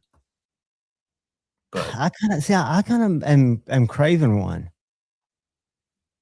cool. I mean, it's one that I thought because it's got a splinter digger tip. There's a lot of things about it that I like. Yeah, I hope he does well. Well, I think he licensed the design, right? Just like I don't know. Yeah, because it's got the Tuya on it. See when you go back and look at it, got his maker's mark. But I'm sure, just like with Jason going with North Mountain as opposed to what his last deal with Best Tech, he's probably, Tuya's probably running these, paying him a small percentage, is my guess, to have that many variations, right? I thought Dave was. Well, no, I'm not gonna go there. Say it. No, look, we're talking. We're open. We're cool. It's cool here. No, I just thought Dave was only doing collaborations with already established, like actual makers. Yeah, I don't know anything about his. Now, Dave, my understanding is, working with Dave, is he's done some collaborations with Tuya. Dave is not Tuya. He reps Tuya. Right, but that's who I'm talking about, though. I mean, yeah. When I think of Tuya, I think of Dave. Put it that way. So they've got a lot of designs with Skelton. Right, but again, I don't think is he established? See, I've always thought of him as a reviewer. I didn't think of him as he was a custom knife maker. See, I know nothing about nothing. He did something. He did the Voodoo with Freeman Knives, who's an established maker. He's done. So I've always known them to do stuff with people that already, like, actually, and that's not a knock. Just I'm saying, like, actual makers, right? Not designers. If that's what I was kind of getting to. What's interesting is some of the conversations I had with, because when Jason was telling me what his kind of plan was, I put him in touch with some people that I thought would be very happy to work with him. And they're so deep in designs. And I don't know if they're from this place, that place, or whatever, but the people I thought would be happy to, work a design or two with him, since he sold it successfully before and he's made knives. They weren't interested. That's the new Devo. To me, it looks like a mash, but I'm missing something. I think it's a premium mash type called the Saloon. That looks like, yeah, like almost everyone they've done. But and Flissa, just for what it's worth, these guys are very inexpensive. If you're looking for a machete or something, they do oak. They have something to do with mossy oak too, but like an under $20 machete, hard to beat. Now, yeah, you're going to chunk it up. Look at that big SMF. That's just too big. And let me tell you something. That grip is a pocket shredding cheese grater. I'm talking cheese grater. That'll eat your pocket off. Why is it? Devo gets them out there. I believe that's no, it's not. I'm about to get out of here, guys. I'm sorry. It's all right. You can take a look at stuff. Doesn't matter. Real steel. I thought that was a Riyadh, but it's real steel. I'm not that familiar with real steel. I don't think I've had a lot of real steel. I know I've owned them. I just don't think I've had many of them. Mech Force, don't know much about them. I like to scroll through and just see what they've got, what's out there. And these are available. Anybody looking for this? Is this a Goblin? Mini Goblin. Yeah, the Mini Goblins are at several different stores right now. Yeah, they're not selling at all. I just think it's times are tough, man. Life's real. That's Dylan's. He funded in just a few hours, by the way. His Kickstarter. Congratulations, Dylan. Yep. The secondary in those Mini Goblins suck too. Look at that McNeese, Mr. Damascus guy. Yeah, that's cool. Where'd you find that one at? Rob's Nerdy Knives and Amy McNeese. I don't know if that's one that they made. I don't know how Rob gets all. I think he buys them and sells them. That's Tonto, not a flat, it's a hollow. I dig it. I do too. I think it's pretty. And I'm not a Timascus guy, but it looks really good there. What's that? KHMC knives. Have y'all heard of them? I'm not crazy about that. The Transient. Yeah. What's the story with that? He's been making custom knives for a long time. I mean, that looks like it's very precise quality. That go back up. Is that a production one he's dropping? That's the V3. Let's see. Stoked to show you this week's drop configuration. V3. Oh no, okay. I just he's doing a drop. Yeah, so he's a custom. He doesn't do a ton of them, but he does some really cool stuff. It's just interesting. There's so many different types of knives, and again, I'm amazed by all the different knives that people come in and buy off the street.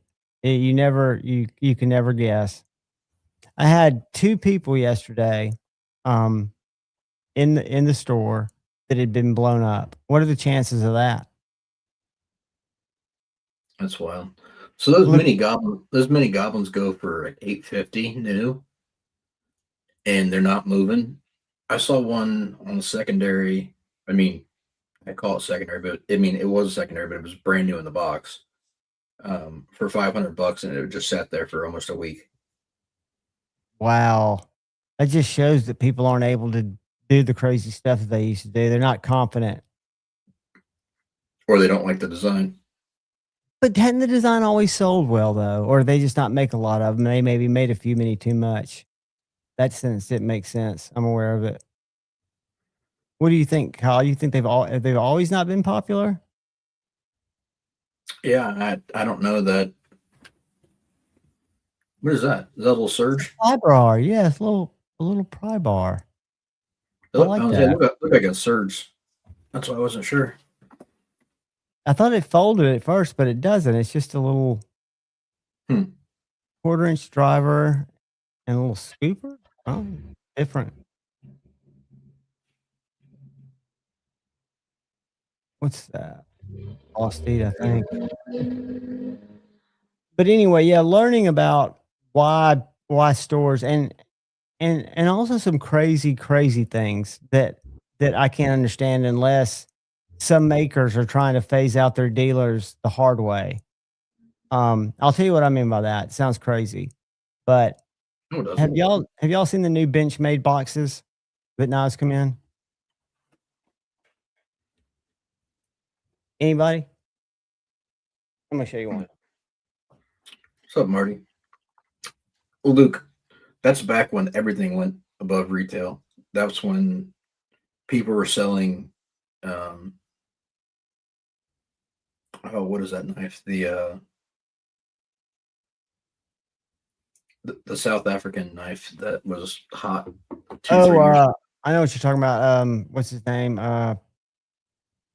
Arnold. No, it wasn't Arno Bernard. It was a. Okay, no, that's not who I was thinking about. God, I'm having a brain fart. I can see the knife, but here, that's gonna drive me crazy. Hang on one second. Yeah, Google it and find it because I'm trying to find a picture of a box.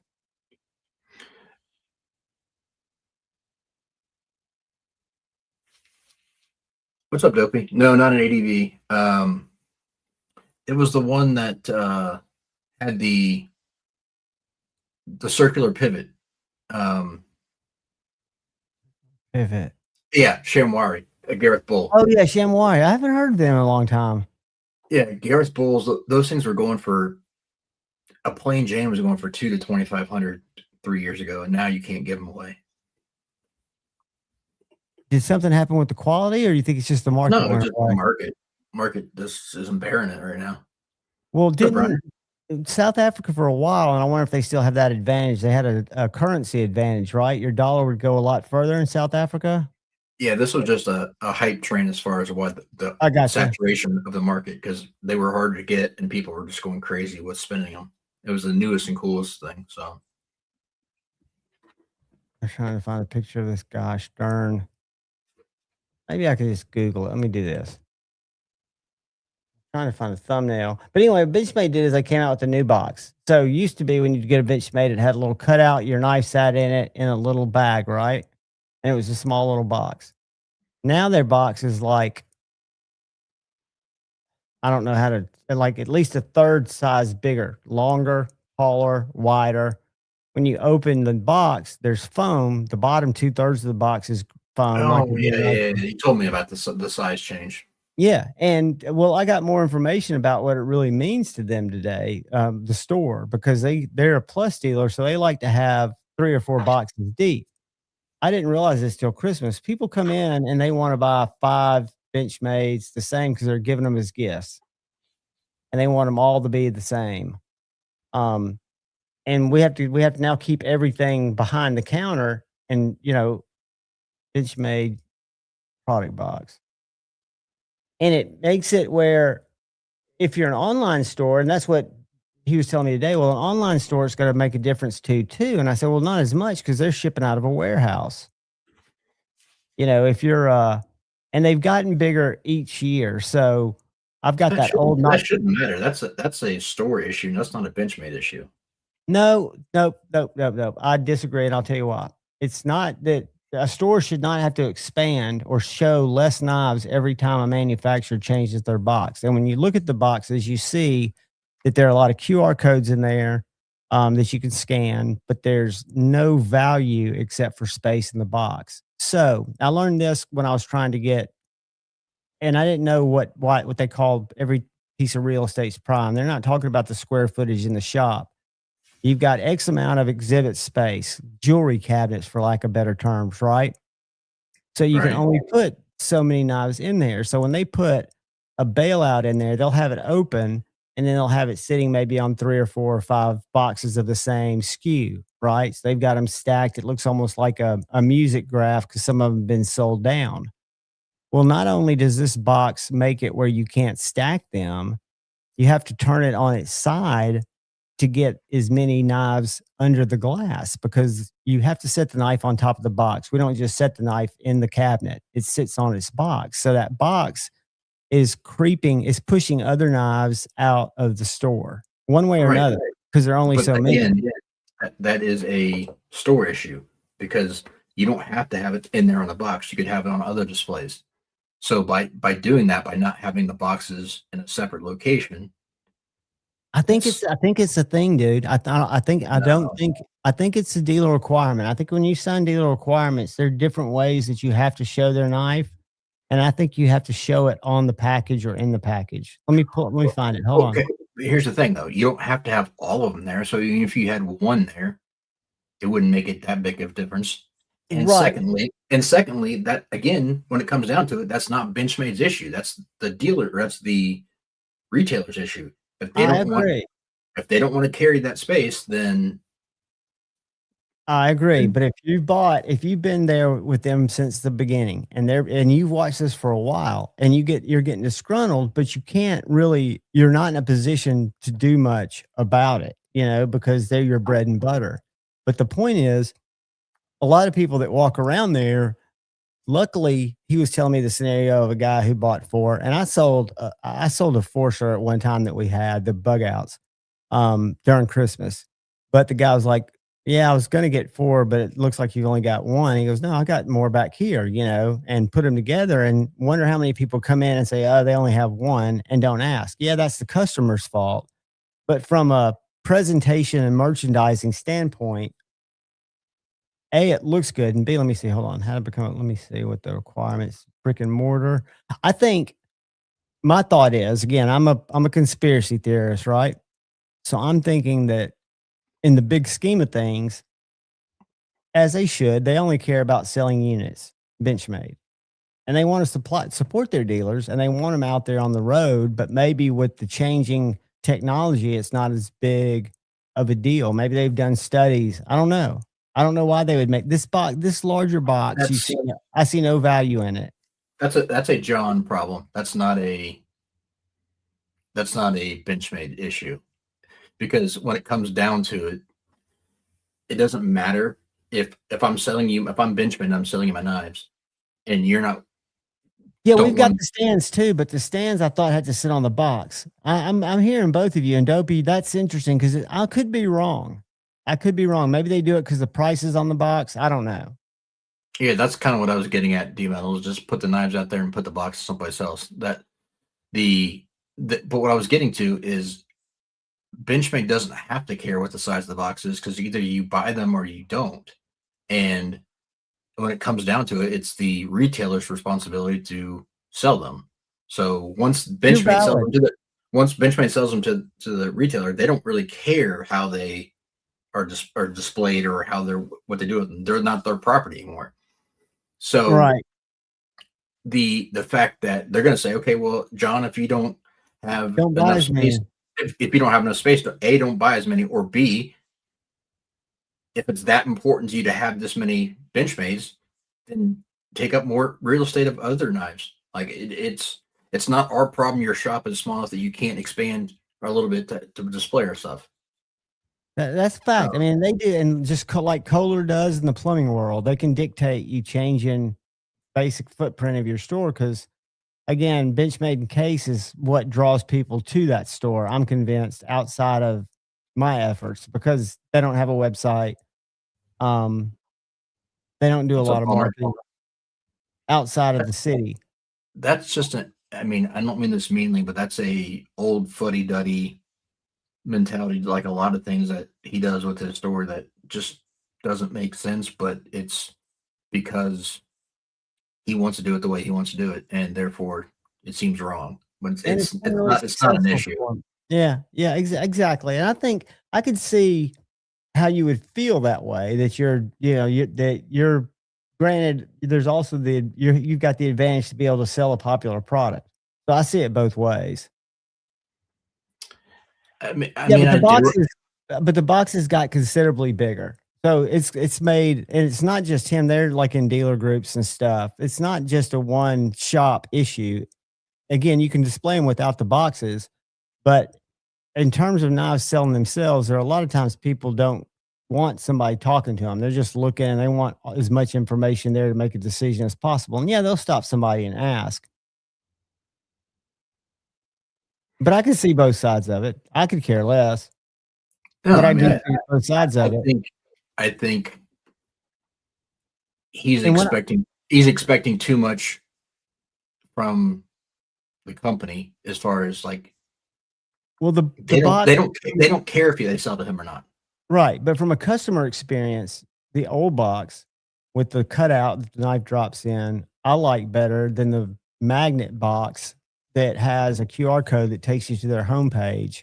And it just has some marketing like on the lid when you lift it up, it talks about the crisp water. That's why Benchmade made the water series or whatever. You know, it's just it's place for them to billboard. Right. And they still billboard on the knife. Knife Nut 69, what's up, brother? What's up, Knife Nut? But that's their priority, and it's their packaging. They want to promote it. It's the same as, do you need a tube with a bunch of artwork for your slip joint? No, but that's what they decided to do, and that's what they're deciding to spend their money on. And it's worked. Their value has helped them. Yeah, you're right. But I don't. Again, Benchmade doesn't care whether they sell it to John or not. So, regardless of his account size, it's peanuts compared to what they do for. That's funny, Dopey. To mass stores. Yeah, I need to ask Zach because I'm convinced. I just got this stinking feeling that Zach's got an in at Benchmade.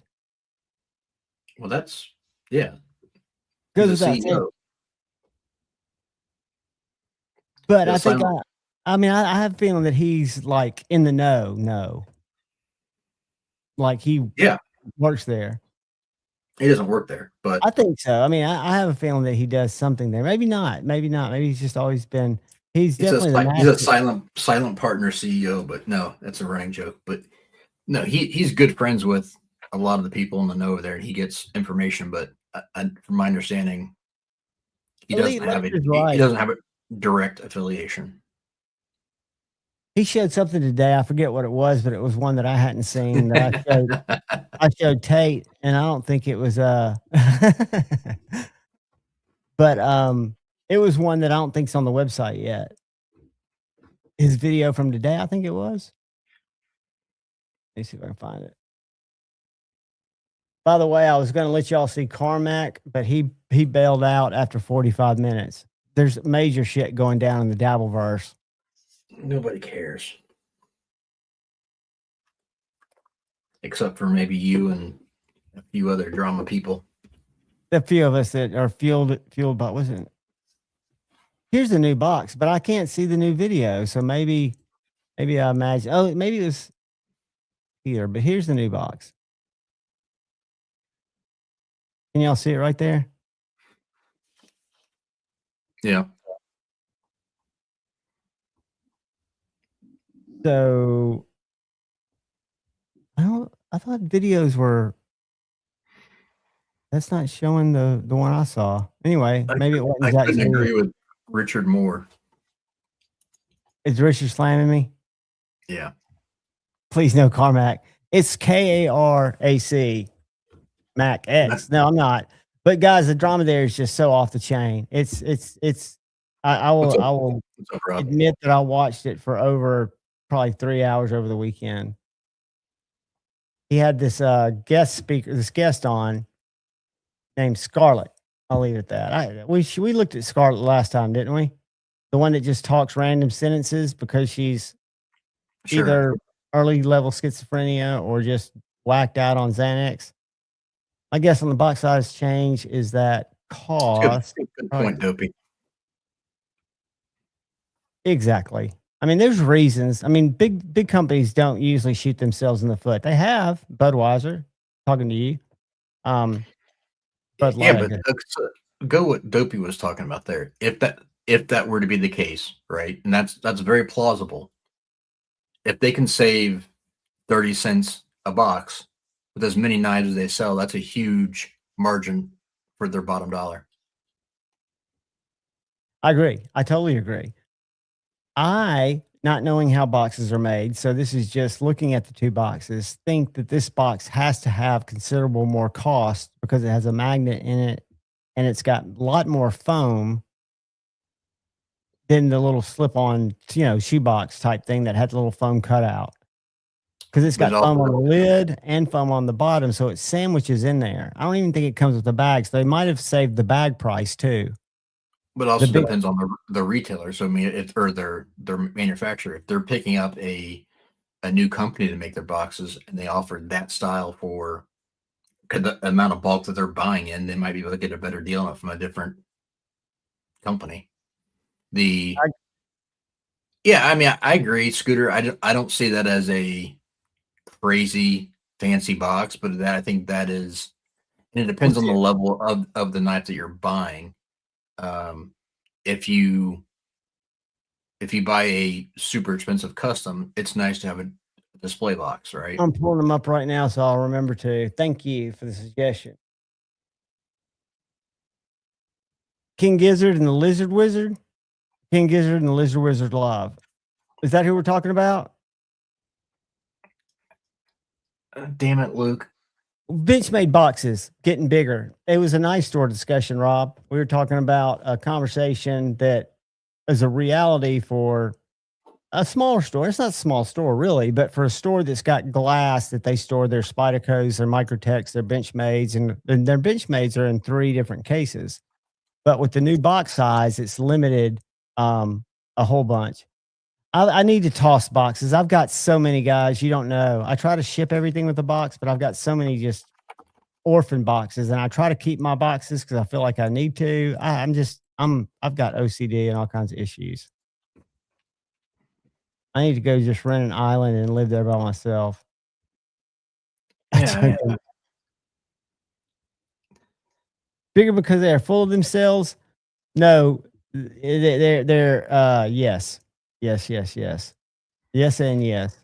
Yeah, knife. That's exactly what I'm getting at. We were looking at that beautiful McNeish you were showing earlier. We were doing an Instagram scroll, and you were holding that Damascus inlaid McNeish Tonto that is just gorgeous. I agree with Knife Nut. I think it depends on the level of what you're purchasing. If you're purchasing a $150 knife, it doesn't matter what it comes in. Personally, if you're purchasing a $1,500 knife, from a custom maker, I would like to see it presented a little bit nicer. But those are the ones that are going to come in the least amount of packaging.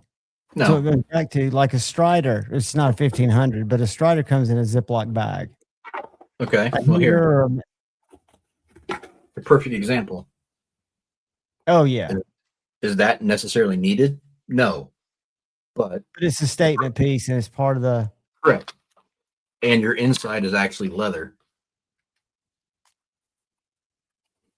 That is something. Yeah, that's It's a not collection piece. expected, but it's an appreciation factor for what this is, right? Right. Right. And again, why do Kaisers of Ivy give pouches but Benchmade and Spyderco don't?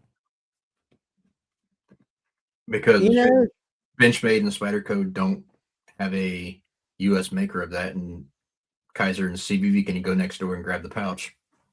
well, and what we were talking about as a antithesis of Benchmade is the way Spyderco's always kept their packaging minimalistic. Even if you get a bougie Spyderco knife, it comes in the same box, maybe a little longer, you know.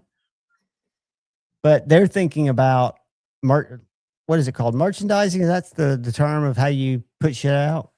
Correct.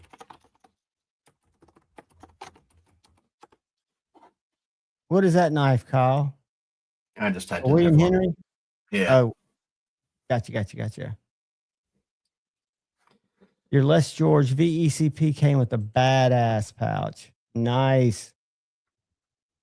That's true. Bougie Spyderco's from Italy, or the ones from Taichung, they do come in a pouch. You're exactly right. And they just come in the pouch, no box.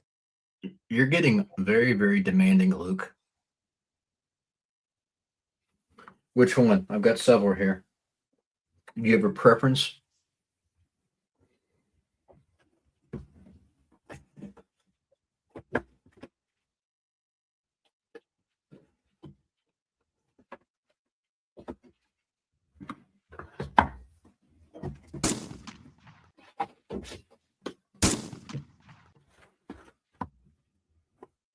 What was that noise? Did you hear it? Yeah. Did it sound like a gunshot? I can't hear it. For some reason, I'm not hearing it. It was a little sound effect. I clicked on going to this music. I'm going for some quiet elevator music. Yeah, so here's another one. Look at this. It actually has a locking mechanism. Is that a William Henry too? Yeah.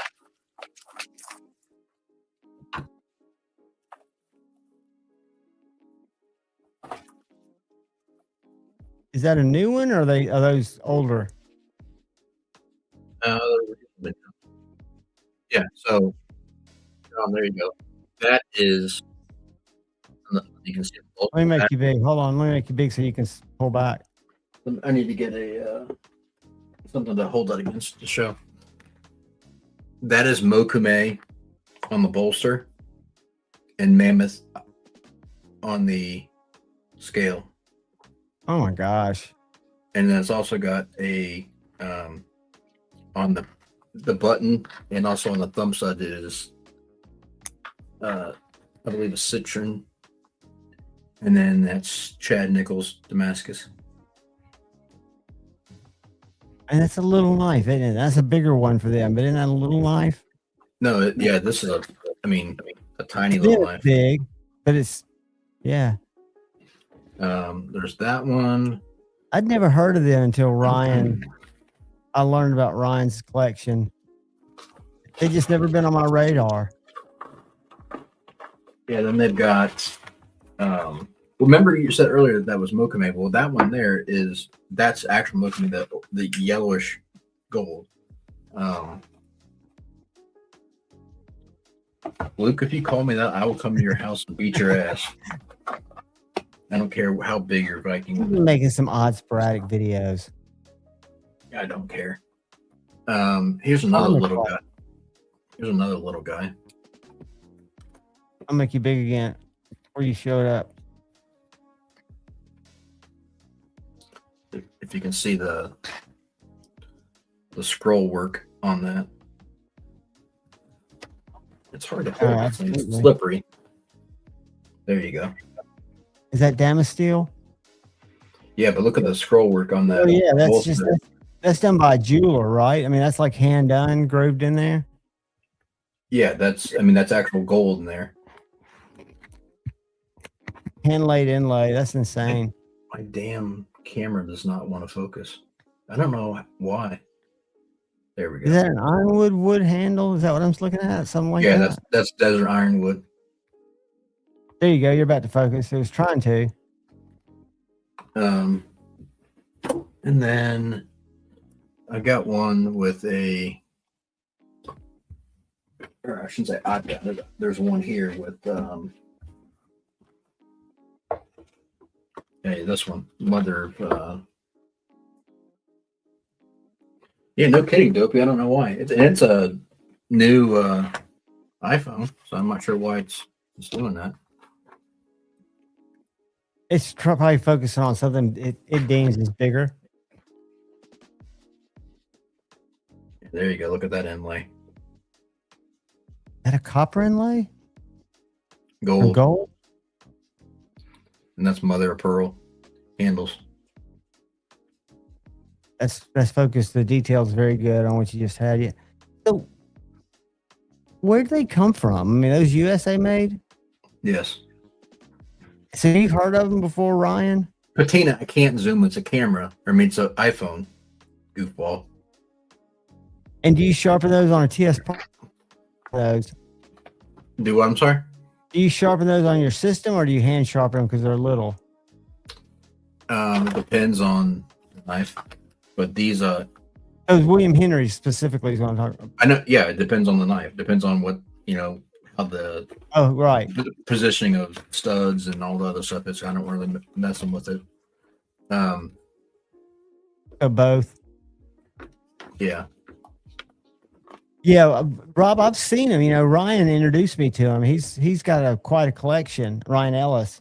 And they're beautiful. I just had never been aware of them before.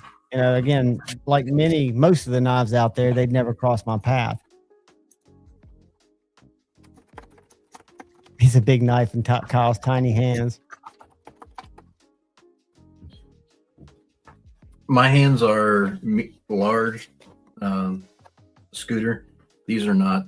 The last one I showed was probably a 3 1/4 inch blade. The rest of them are like sub 3 inch.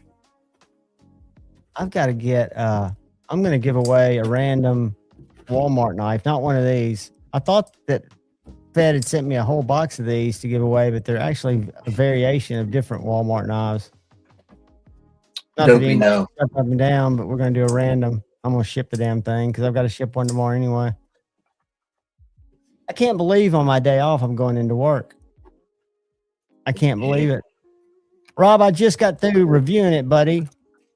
My review just went out. That's why I hadn't gotten back with you, because I'm still contenting it up. I hadn't forgotten about you though. RWL34. What's the same as RWL34? Because I've got several knives in that. He was asking if Damasteel was hard to sharpen. No, it's the same as basically. It's pretty soft, isn't it? RW30L is known most for what? Corrosion resistance? No, RWL34 is the same family as CPM 154 and actually take it back, 154 CM and ATS 34. So what would be its strong out of the 4 characteristics? Where does it excel? Ease of sharpening? It's a mid-grade stainless. Gotcha. There's nothing. It doesn't do anything spectacular, but it doesn't suck at anything necessarily. So I carried a knife today that I haven't carried in a long time that I really enjoyed. Are they still in business? Oh yeah. They're just not doing as much marketing. But yeah, he's still doing drops. He hasn't designed any new knives since that real thick out the front. I feel like he's been beaten around quite a bit. And I know, like you say, a lot of it's you put yourself out there, play stupid games, get stupid prizes. But he's had a lot of people rip off his designs. And Smoky Mountain Knife Works, that was just a cold move when they ignored his chat and then deleted the post. I found that sleazy. Fuck Smoky Mountain Knife Works. Yeah. What's up, Five Door? They also cowed out the Microtech and pulled Axial out of there. I guess everybody had to. Yeah, that's a bully. Yep. Luke, it's okay. What's up, brother? It's all right, bud. I mean, it's again nothing special, but it's all right. Do you do a Lee Williams kickstop or a different hidden flipper? What? I didn't think the V2 Nimble was any different because the V2 Nimble, they all had the hidden flipper. Me too, Caleb. Me too. Steering King, my V1 nip, that's my XL.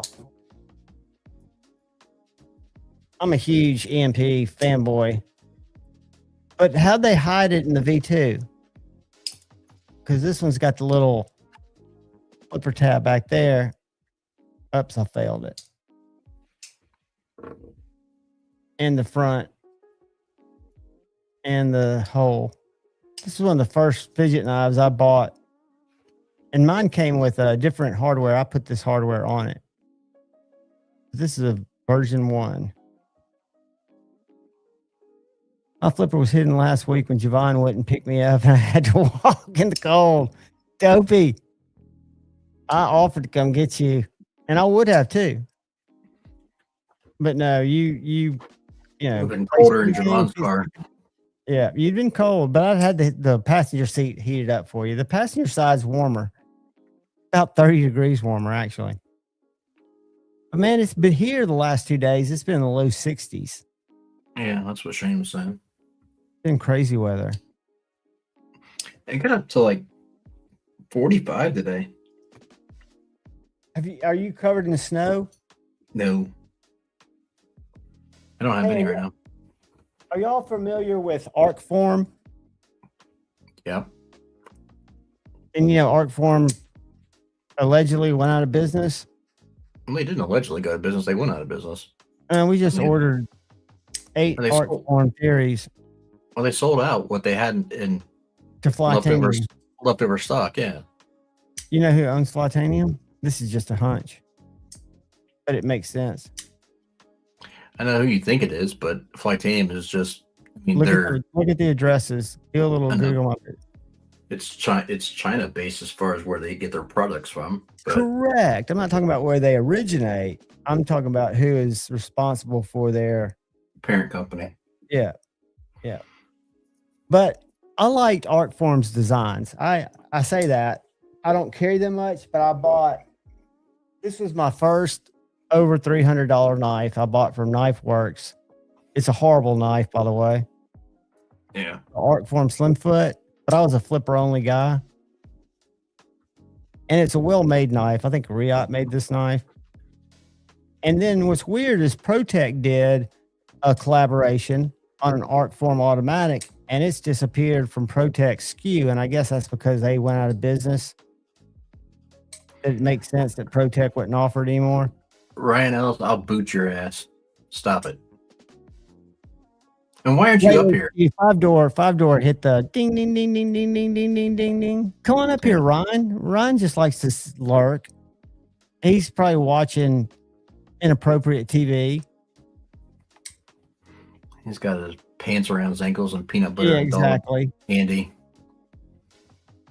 Five door, why don't you come up here? Five door, I'll just throw a link in the chat. Hold on. This could get interesting. I thought about doing that. I definitely am going to do it on members' lives because the only thing bad about that is it's fun to talk like in a chat room like that, but it's horrible content because everybody has trains of thoughts. But on some of these other channels, man, you can easily get somebody's channel just nuked. Oh, for sure. But what people have to do in this other sector that I watch is their stream will end instantly, and you'll know that somebody did something. And I didn't know that you could put, the avatars like Rob's Nerdy Knives there. You can see his head, or Ryan's. You can see his logo. People put porn in their avatars, and that's enough to get a channel struck. Did you know that? I didn't know that, but yeah. And so good to know for future sabotages. But if right. you ever are watching a live stream and it just goes dark and then comes live again, typically what they did is they killed the stream, deleted the stream before it could get through the sensors, and then start another one.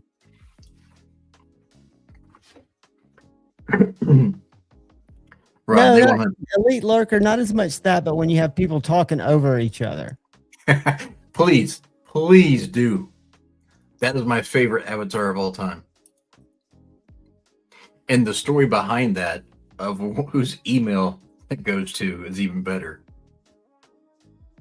Oh, I always liked Dark Gravity's avatar. I can't remember what Patina's was. You mean potato? Yeah. An ass? Oh, okay. I got you. Butt cheeks. You remember, what's his name? Almost doxed him. Dark Gravity had that camel toe. That real close up of the big lady, the overweight lady with the camel toe. Yeah. All you saw was the camel toe. It happens. But yeah, it's wild. That we're all still on YouTube, and I'm kind of interested in enjoying Lefty's pew content. He's got Lefty Reloaded, and he's doing it on Instagram too, where he's showing a lot of things that I guess he's reading how to do it properly, because he says in the chat that you just have to check stuff differently. But he's out at the range, he's doing total assemblies, stuff like that. No, I would be nervous doing it. You can't take apart and put stuff together. You can't do assemblies at all. Really? Let's go Correct. to this page. Hold on. I thought on live you can't. I know you can on live. No, even on regular, you cannot disassemble your assembly. No, not anymore. Interesting. Lefty Reload. Hold on. You can do like inserting a magazine and that kind of stuff, but you can't actually you can't take a slide off. You can't. I thought I watched. I guess the content that I watch like that, if you're demonetized, you can, right? Like No. if you're like, oh really? It'll get you struck. Yeah, it's against TNS now. So like there, he's building precision build, mounting a Zeus action to a foundation stock. Look at this precision build. He's putting shit together, man. Can you do barrels? No. I'm not going to show it on here because I don't want to get myself. Yeah, don't. I'm not, but I mean, all of his stuff is. Dude, I'm telling you, like big ass channels have gotten strikes for just literally taking a slide off. Now he can do a build video and like show it like this, and then take it off screen, put the part, and then come back and show it. But he can't show the physical activity of changing something. That's wild. I didn't know. Yeah. But Cole still does his giveaway, so they're not watching as hard as they should be, I guess. Yeah, I mean, like you can show like the inside of a frame and show all the parts and everything in the trigger group, but you can't actually like take that trigger group out on camera. You could show it like this, pull it back, take the sear spring or something out, bring it back and show where it's missing, but you can't actually do it on camera. That's what I was about to say, Maddie, on live streams. And that's the thing that was happening when Pocket Metal passed out that night. And Scotch got so wasted, he was showing all of his. And, I knew it was bad news. That's why I bowed out. But, yeah. Look at Maddie the Narc. Yeah, Maddie will strike you. If you get a strike, chances are it was either, what's that guy's name? The guy that struck me from Share Sale. What was it? Tactical? What was his name? Tactical EDC. What was the guy who was making the videos, the live streams about he was slamming people, and what was his name? And I made a comment in his chat to come to me, and I got banned the next day. I think he was a hacker. He had a shitload of viewers. He's gone away now. Patina. Or he had a shitload of subs. all the shit or Sharif something. got it shut down when he hopped on. Yeah, I remember that. But to be fair, Dopey, so did I'm kidding you. I know you're not a narc. So did Dr. Drew just by saying bloodbath. So yeah, there's certain words YouTube terms of service you can't say for shiz. Yeah, that's exactly who it was. That's exactly who it was. I think there's too much of a coincidence between me being the only person who's ever lost an affiliate account, and I have no reason how I could have. They said it was what do they call it? Unnatural activity or something. I don't know. Because people, man, there's all kinds of stuff people can do. They can buy you viewers, which can screw you, like live viewers, which is against YouTube terms of service. They do that in that other world where they're just trying to sabotage each other. It's terrible. Yeah, I don't play that shit. And I risk it. I throw wrenches to everybody. But I also can find where everybody lives, and I'm a vengeful motherfucker. People don't know that about me. Dopey, you should have gotten them shut down many a times. But you didn't. Who's that? So Dopey. Oh. I missed Dopey by about 2 hours last week. He was in the store before I got there. That makes no sense. Why would YouTube condone anything that's going to affect ad revenue? I would think buying subs would be instant dismissal. Now, I know that people can do legal stuff like boost their post, pay to get their post or their videos seen by more people to see if they want to get more views. It's called boosting a post, roughly. But I didn't think anything that has to do with artificial viewers or artificial subs goes against everything YouTube's trying to profit from. What is up? Bank Bonker coming over from Rumble. What is up, brother? He's watching it in full landscape mode. That's the secret about Rumble. And the only reason I'm on Rumble, guys, is because it lets me put videos up and I really don't have to worry about them coming down at any time. I haven't had to delete any full videos, but I have to trim out stuff all the time just because of music. Like when I play a video of an animal or something and it's got music in the background, that music will get struck within the first 3 minutes. They've got filters out there. All the people that own, that would be a great business to just go out and strike channels for, because you're not striking them. Basically what it does is it shares the revenue unless you go in and trim it out. The good news is you can trim it out just by clicking a button. You don't have to go in and physically trim it out. But while your video is getting views, you're not getting the funds are going to somebody who 3 seconds of a song you're playing.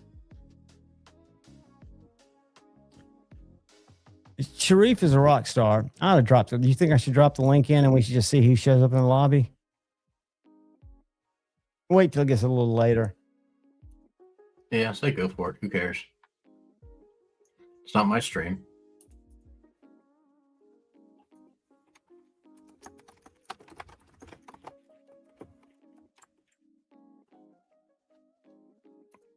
Why not, right? Anybody want to jump up? There's a link in the chat. If you say anything dirty, I can put you behind timeout and I can come find you. I always say I lead with kindness, but fuck off my wingman. Patina should come up here. Anybody can come up here. And you don't have to be on camera. You can, if you don't want to show yourself, you just want to have your mic. There's a way when you come into the lobby, you can turn off your camera if for whatever reason you don't want to be visually known, i.e. doxed. That's strange. No, those aren't my hands in the other screen. Those are Brother Kyle's. That's my co-host. I can see people in the YouTube chat, but not in StreamYard chat. That's strange. I see, yeah, it's weird. I'm not seeing anything moving in the who knows what's going on, man. So I don't know if it's I'm gonna pin the link to the top. So the link to the stream is pinned to the top of the chat.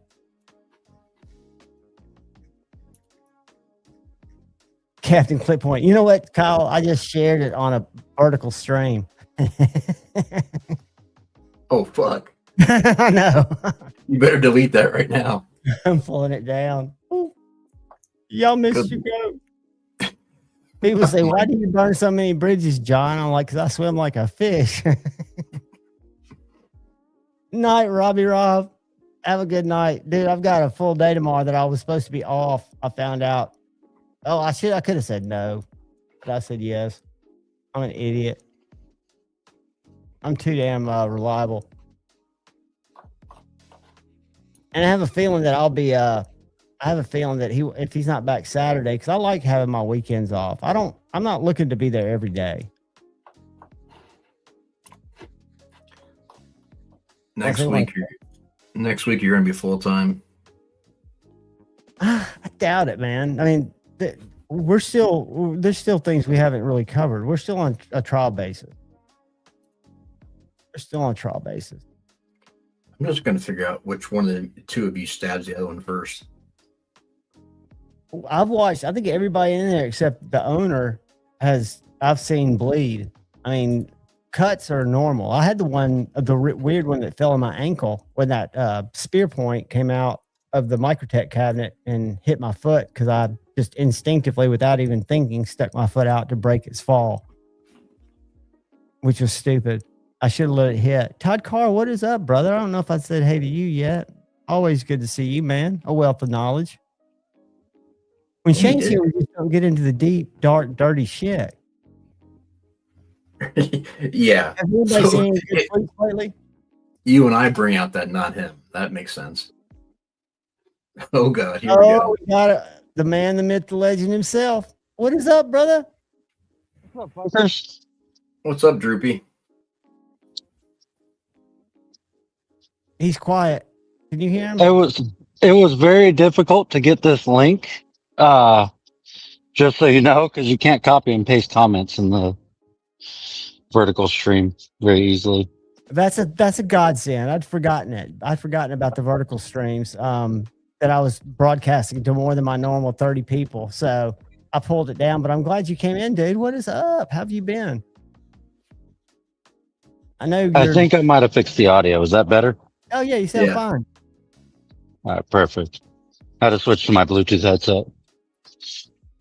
How have you been, buddy? I know you've been looking around doing different stuff. I've been all right. I mean, besides not having a job right now. I haven't had one in 2 years, dude. It happens. You just got to resilient through it and find some good side hustles. But even without a job, I just went and spent like $400 on materials for Shane to build me a knife. Good for you. Well, you're still working your magic too, right? A little bit here and there. A little bit. But the knife he's going to be making is going to be a XL thug, so it's 9 inches instead of 7, and it's going to have Fafnir Damasteel with malachite scales. Dude, spell that. Fafnir. I meant more than malachite, but yeah, that works. Oh, Malachite. I don't think Kyle was expecting you to pull that off. I'm proud of you. Very good, Dopey. I know how to spell, you fucking asshole. I fucking ordered this shit. I better know how to spell it. I was gonna say that's the only reason you know how to spell is because you just Googled it. No, dude, that's gonna be awesome. Now when we went to Blade Show, Shane delivered a longer thug. Is yours the size of that big thug, or is it bigger or smaller than that? I think it's smaller than that one. That one I think was 11-inch overall. That's the XXL. Yeah, that was Derek's. Mine is in between the two.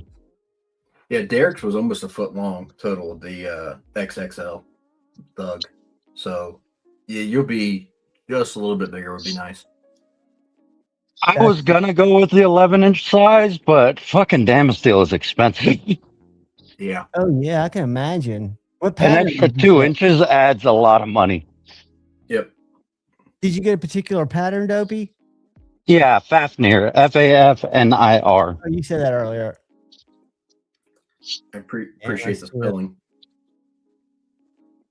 Fafnir. I mean, it's not exactly an English word, so it does need to be spelled out for some people. where'd you end up picking it up at? From Jance, Gotcha. I think is the name of it. Yeah, Jance Knife Supply. Yep, I got the scales and the Damasteel from them. I ordered it yesterday. I should get it on Thursday. Do you know the history of veneer? Of Fafnir? I do. I can't remember it right now, but yeah. He's a dwarf with a powerful arm and a fearless soul. He guards his father's house of glittering gold and flashing gems. He turned into a dragon to guard his treasure. Fafnir breathed poison into the land around him so no one would go near him or his treasure, wreaking terror in the hearts of his people. And that's on Damasteel's website. So it sounds yeah, like that's half the reason why I got that pattern is because Fafnir was a dwarf. I like it. I like it. He was a badass dwarf. Fearless little motherfucker. So Dopey's Viking name was Fafnir. Todd Carr, you are yes, a rock basically. star.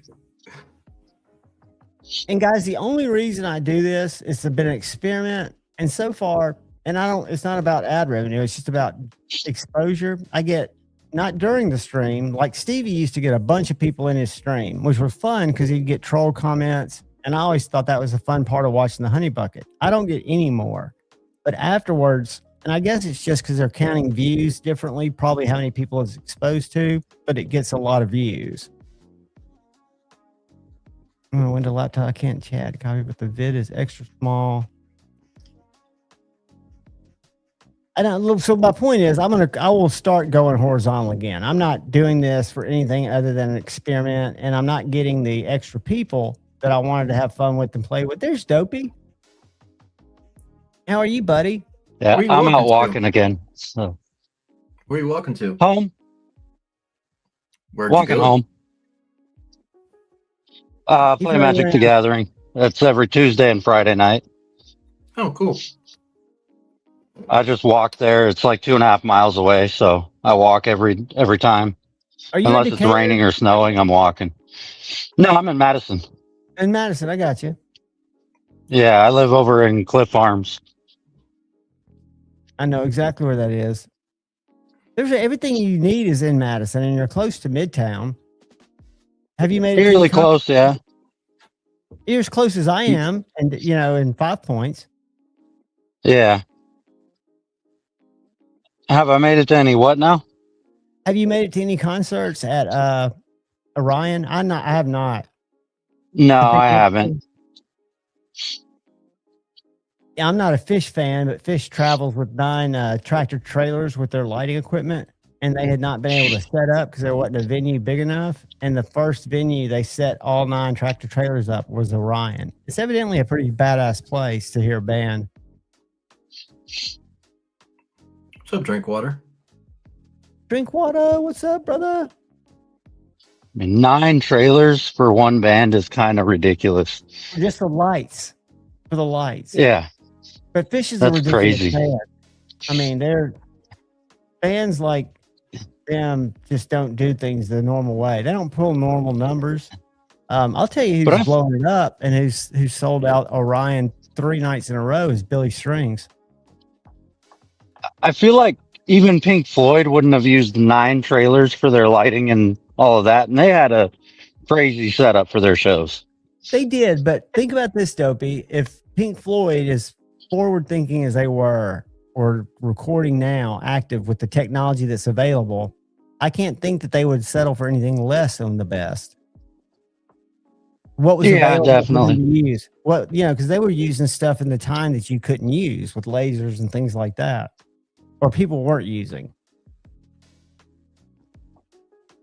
There's a really good video on YouTube on Bear Owsley, who was a Grateful Dead sound engineer and also a huge chemist in San Francisco. It's fascinating. He was tone deaf then. So you would say.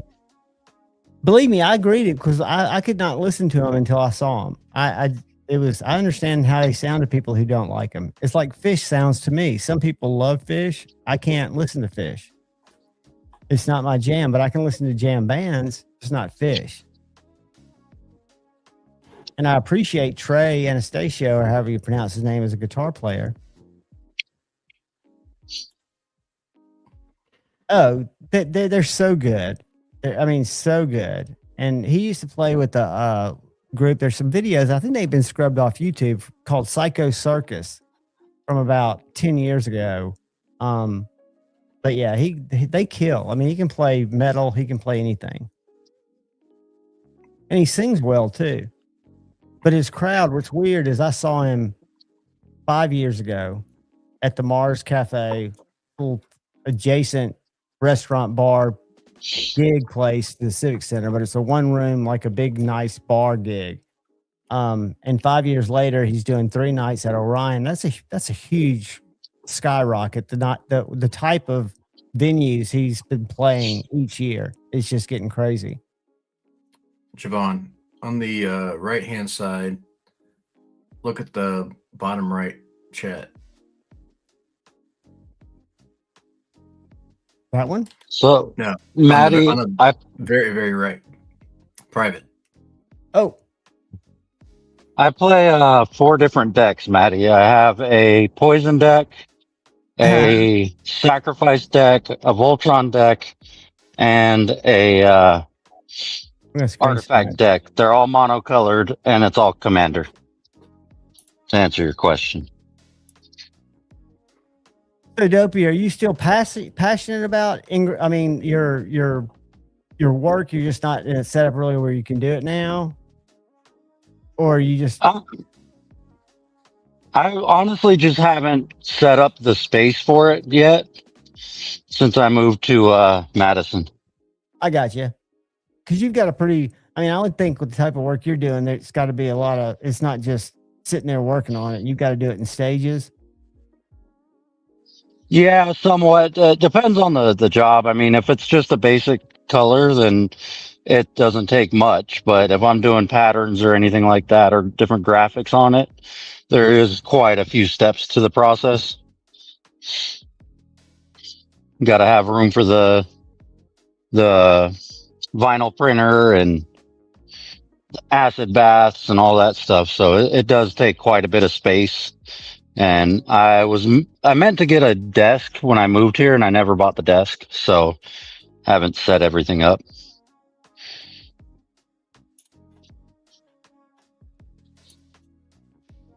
But hopefully I'll get it set up some point soon. I also just was busy as hell. Let's see what Dopey's talking about. Well, I'm right here. That's Donnie. Hi, Dopey. Donnie, I'm sorry.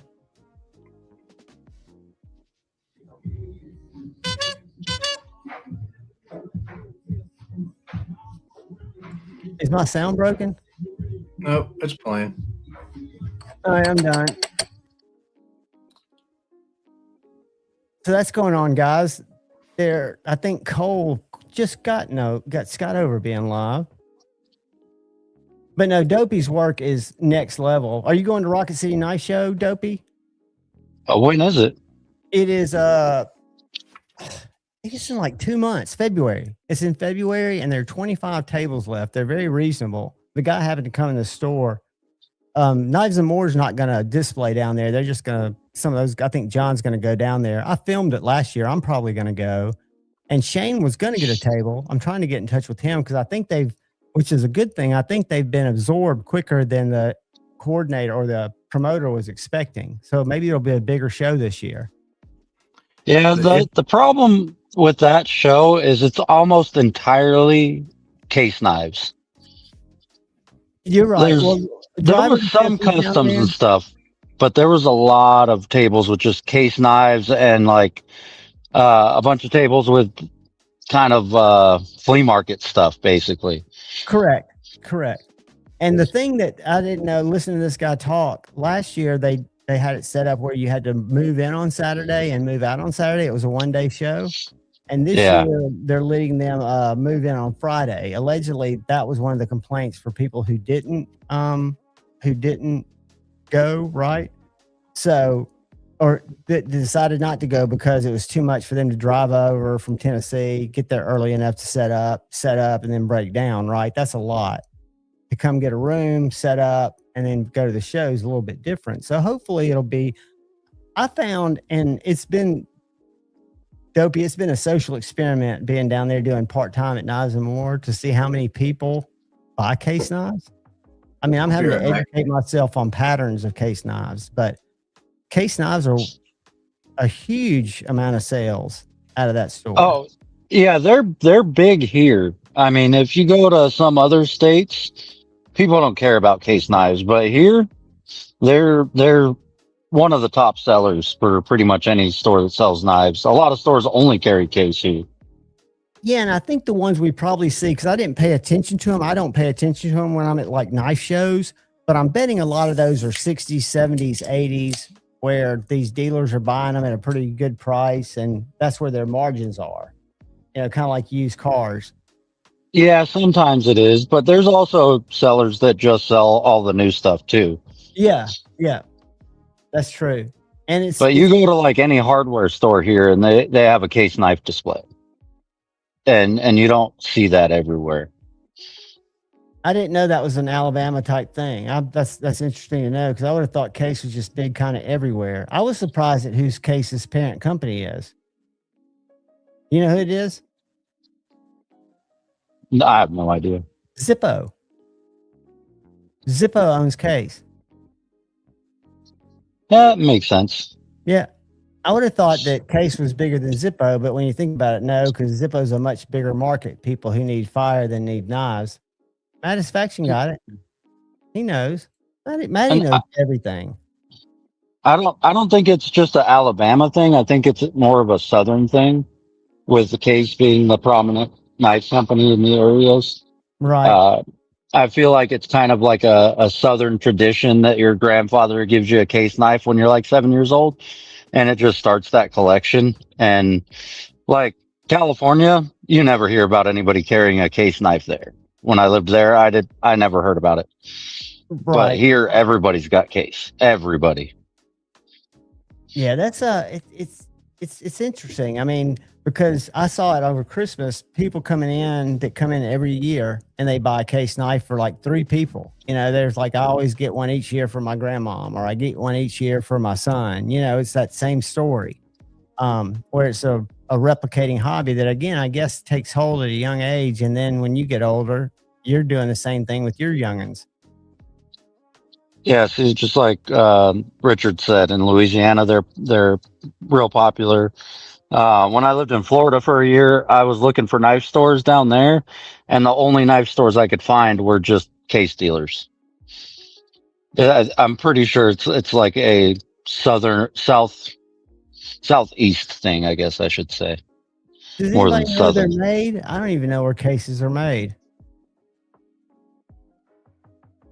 Anybody in the chat know where cases are made? I can Google it. Based on quality control, I would say in a dumpster behind a Circle K. That's Dopey, what have you been carrying, man? What am I carrying? Lately, just in general. I mean, pretty much every day since I bought it, which I don't have good lighting here. Maybe if I go down the street a little bit. But pretty much every day since I bought it, I've been carrying my Les George. Oh, that's gorgeous, dude. It's the VCP with the morph milling.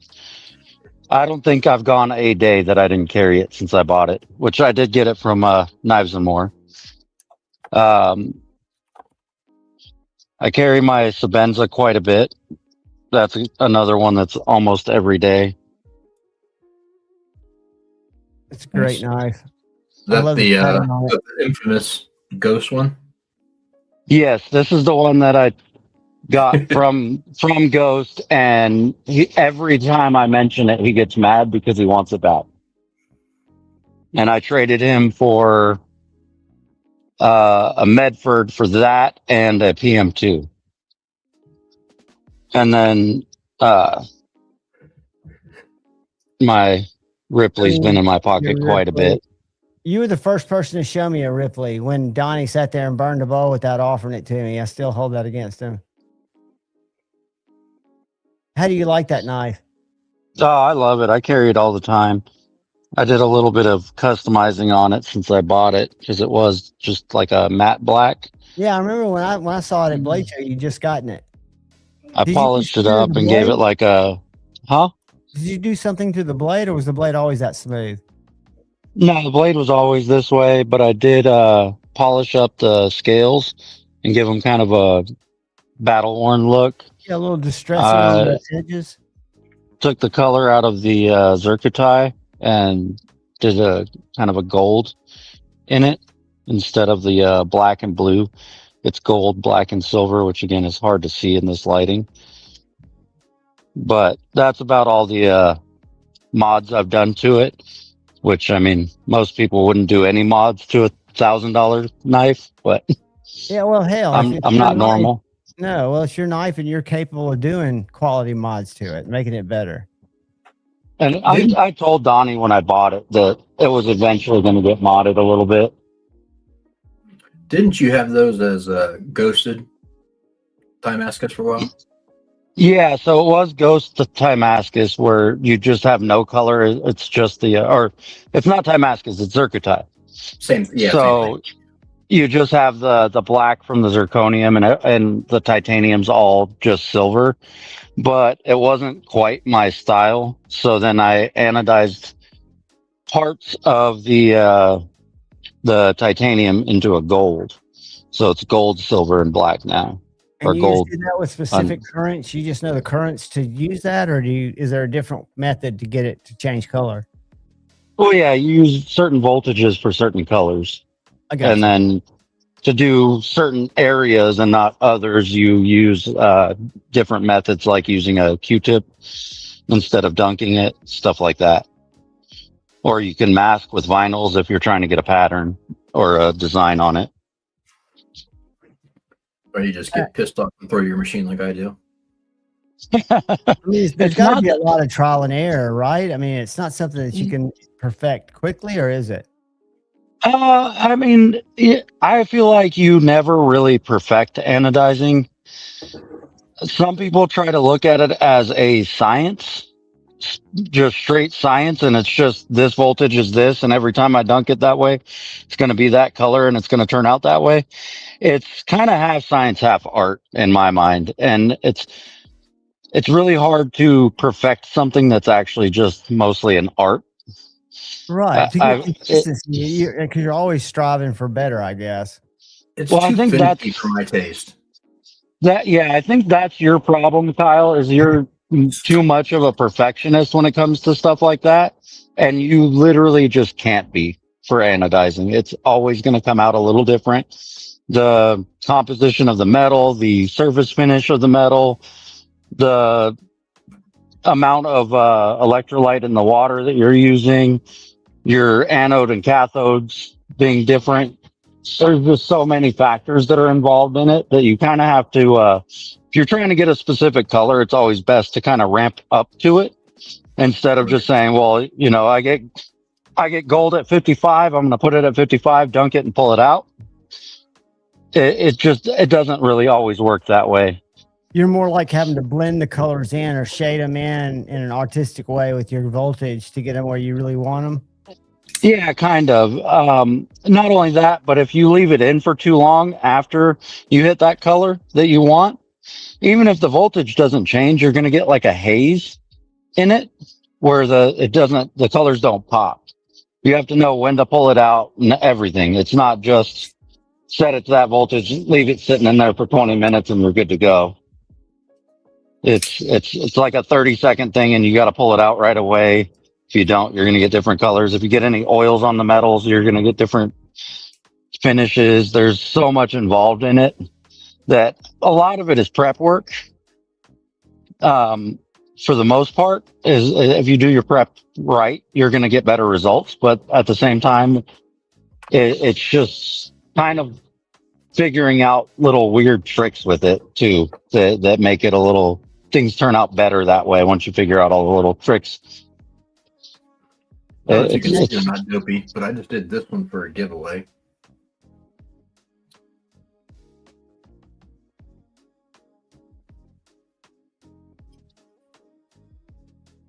nice. That does look pretty, dude. That blade. Damn, that's shiny. Well, I asked to wash the blade and then I polished the flats. That looks great. See, that's one thing that I'm too impatient for is polishing. Yeah, it takes a while. Like, I just do not have the patience for polishing at all. So are you planning on getting back into it hot and heavy, Dobie, or just more on a hobby type of basis where you're just working a few here, a few there? Are you still going to work with some of the companies you're working with? I mean, I would love to work with companies, but as far as like Katuo goes, he never got back to me after that one Blade show. And like, I stopped trying at that point. If somebody wants me to do a bunch, I have no problem doing it, but I would think you have I'm to not watch your pushing exposure it. there, you know, make sure that they're covering you before you send them a bunch of stuff. I just don't, and this is going to sound cynical, but I look at some big businesses or businesses that have the power over smaller businesses as making priorities of other things, and they'll string you along because they I mean, they put them up on their website and everything. They didn't do like a lot of like advertising beforehand or anything like that, which I understand because it was a Blade show drop, but I feel like they did kind of the same thing with the Doom's Soulstone. They didn't really.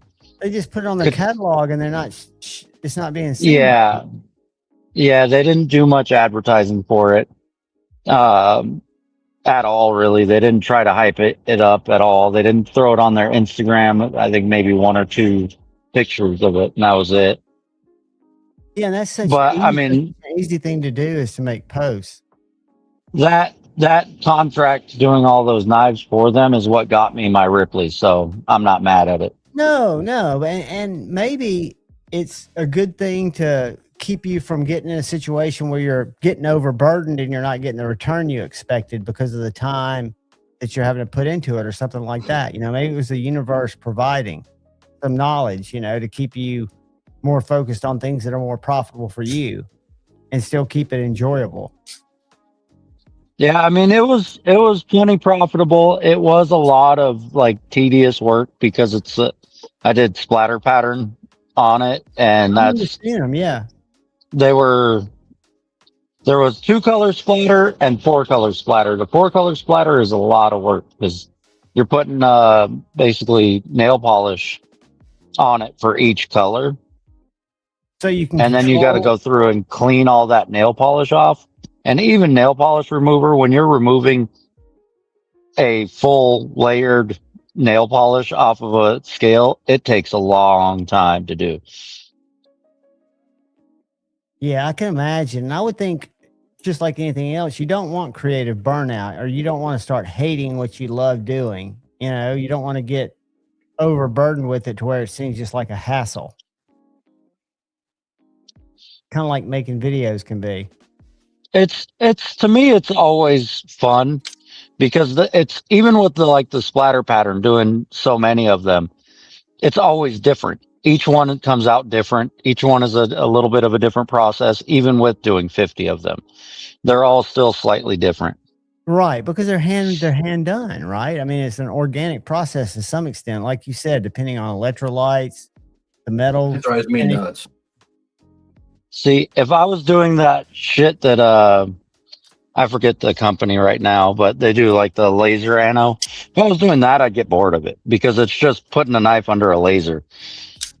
But doing it all by hand the way I do it is fun. Dopey, I was telling Javon, because the guy at his work, Tate, he's got a laser. And I said, if he wants to mess around, it's cool as shit to do some of the laser anno where you're actually anno first and then laser over top of it, because it's completely random. You don't have control over what the look's going to be. But Did some I of the talk about that, and he's going to be doing that? He was aware of it, Kyle? Some of the patterns are cool though. Yeah. But I gotta hop off here. My phone's about to die. But I'm glad you jumped on, brother. It's always good seeing you, man. yeah, it was fun hanging out. Stop by Later, sometime if you fuckers. can. Later, fucker. Later, dude. But he is going to be doing some of that laser ano, and is that how Herman gets there so precise? Their puzzle piece stuff. How do they do that? You know what I'm talking about? Yeah, if I had to guess, well, I don't know because I don't know exactly their process, but I think that they're doing the lasering and then they're probably doing the ano separate. It's not going to be where it's so like what we're talking about is you ano first and laser over top of it. When you do that, the colors spread. It spread because you're breaking up that. Yeah, I can see how that would be a different pattern, but what I can't figure out is how you would achieve that and control it. Can you see that? More than likely what they're doing is it's like a stencil pattern. So like where they want one color to be, they'll pattern off that area, anodize it, and then go to the next spot, wipe it clean, and then pattern off what they want, and then anodize that a different color and keep going back and forth. Because what, 3 colors in there? 3 or 4 colors in there? Let's see. Hold on. Hey, I can zoom. Are you seeing that? Yep. So you got purple, blue, bronze, and gray. A little bit of gray is the natural color, so a little bit of maybe green on the right, bottom right. Look at that. But it looks like it's displaced, doesn't it? I wonder if it's because they changed the surface texture that makes it take the. It's probably different depths of the laser to make it actually 3D effect. To me, that's a beautiful. I don't like the shape as much, but I think that pattern, since I first saw it, has been just mesmerizing to me. It's cool, and it's neat for the reason behind it and trying to get more awareness for people like Maddie. We got to look out for people like Maddie. Everybody should look out for. Everybody should have a Maddie. Right. Just don't feed them after midnight and don't let them get wet. Maddie would be the largest mogwai ever. He would be like the king of the mogwais, or he'd be the one that they enslaved and made do all the work. He does have their haircut, though. True. Night, Sierra Rick. We're not going to be here much longer. Yeah, I've got an 8-hour day tomorrow. What's that? It's getting time for me too. Yeah, I got to get a couple things done. And I need to get some food. I got to make a video, guys. I appreciate each of you on hanging with me on a Tuesday night and with Kyle. And as the schedule would have it, I don't have a guest yet for Friday night. This could change if I talk to Gary, but next Friday night, I'm telling you, wicked wax wing blades. I really enjoyed the knives. I thought they were super cool. We looked at them earlier in the show, and if he comes by, I think that'd be really cool to chat about knives. Somebody I hadn't talked to before. Kyle, you got any parting words? Anything you want to share? No, just have a good week, guys, and we'll see you on Friday. Everybody keep their heads up. I'm going to make videos, and then I can't believe I got to work a full day tomorrow. I thought I'd be off tomorrow. That just sucks. Look out for the guy or gal to your left, guys. Look out for the guy or gal to your right. Look out for each other. Go forward, love in your heart. Choose debate, not hate. I love y'all. Peace.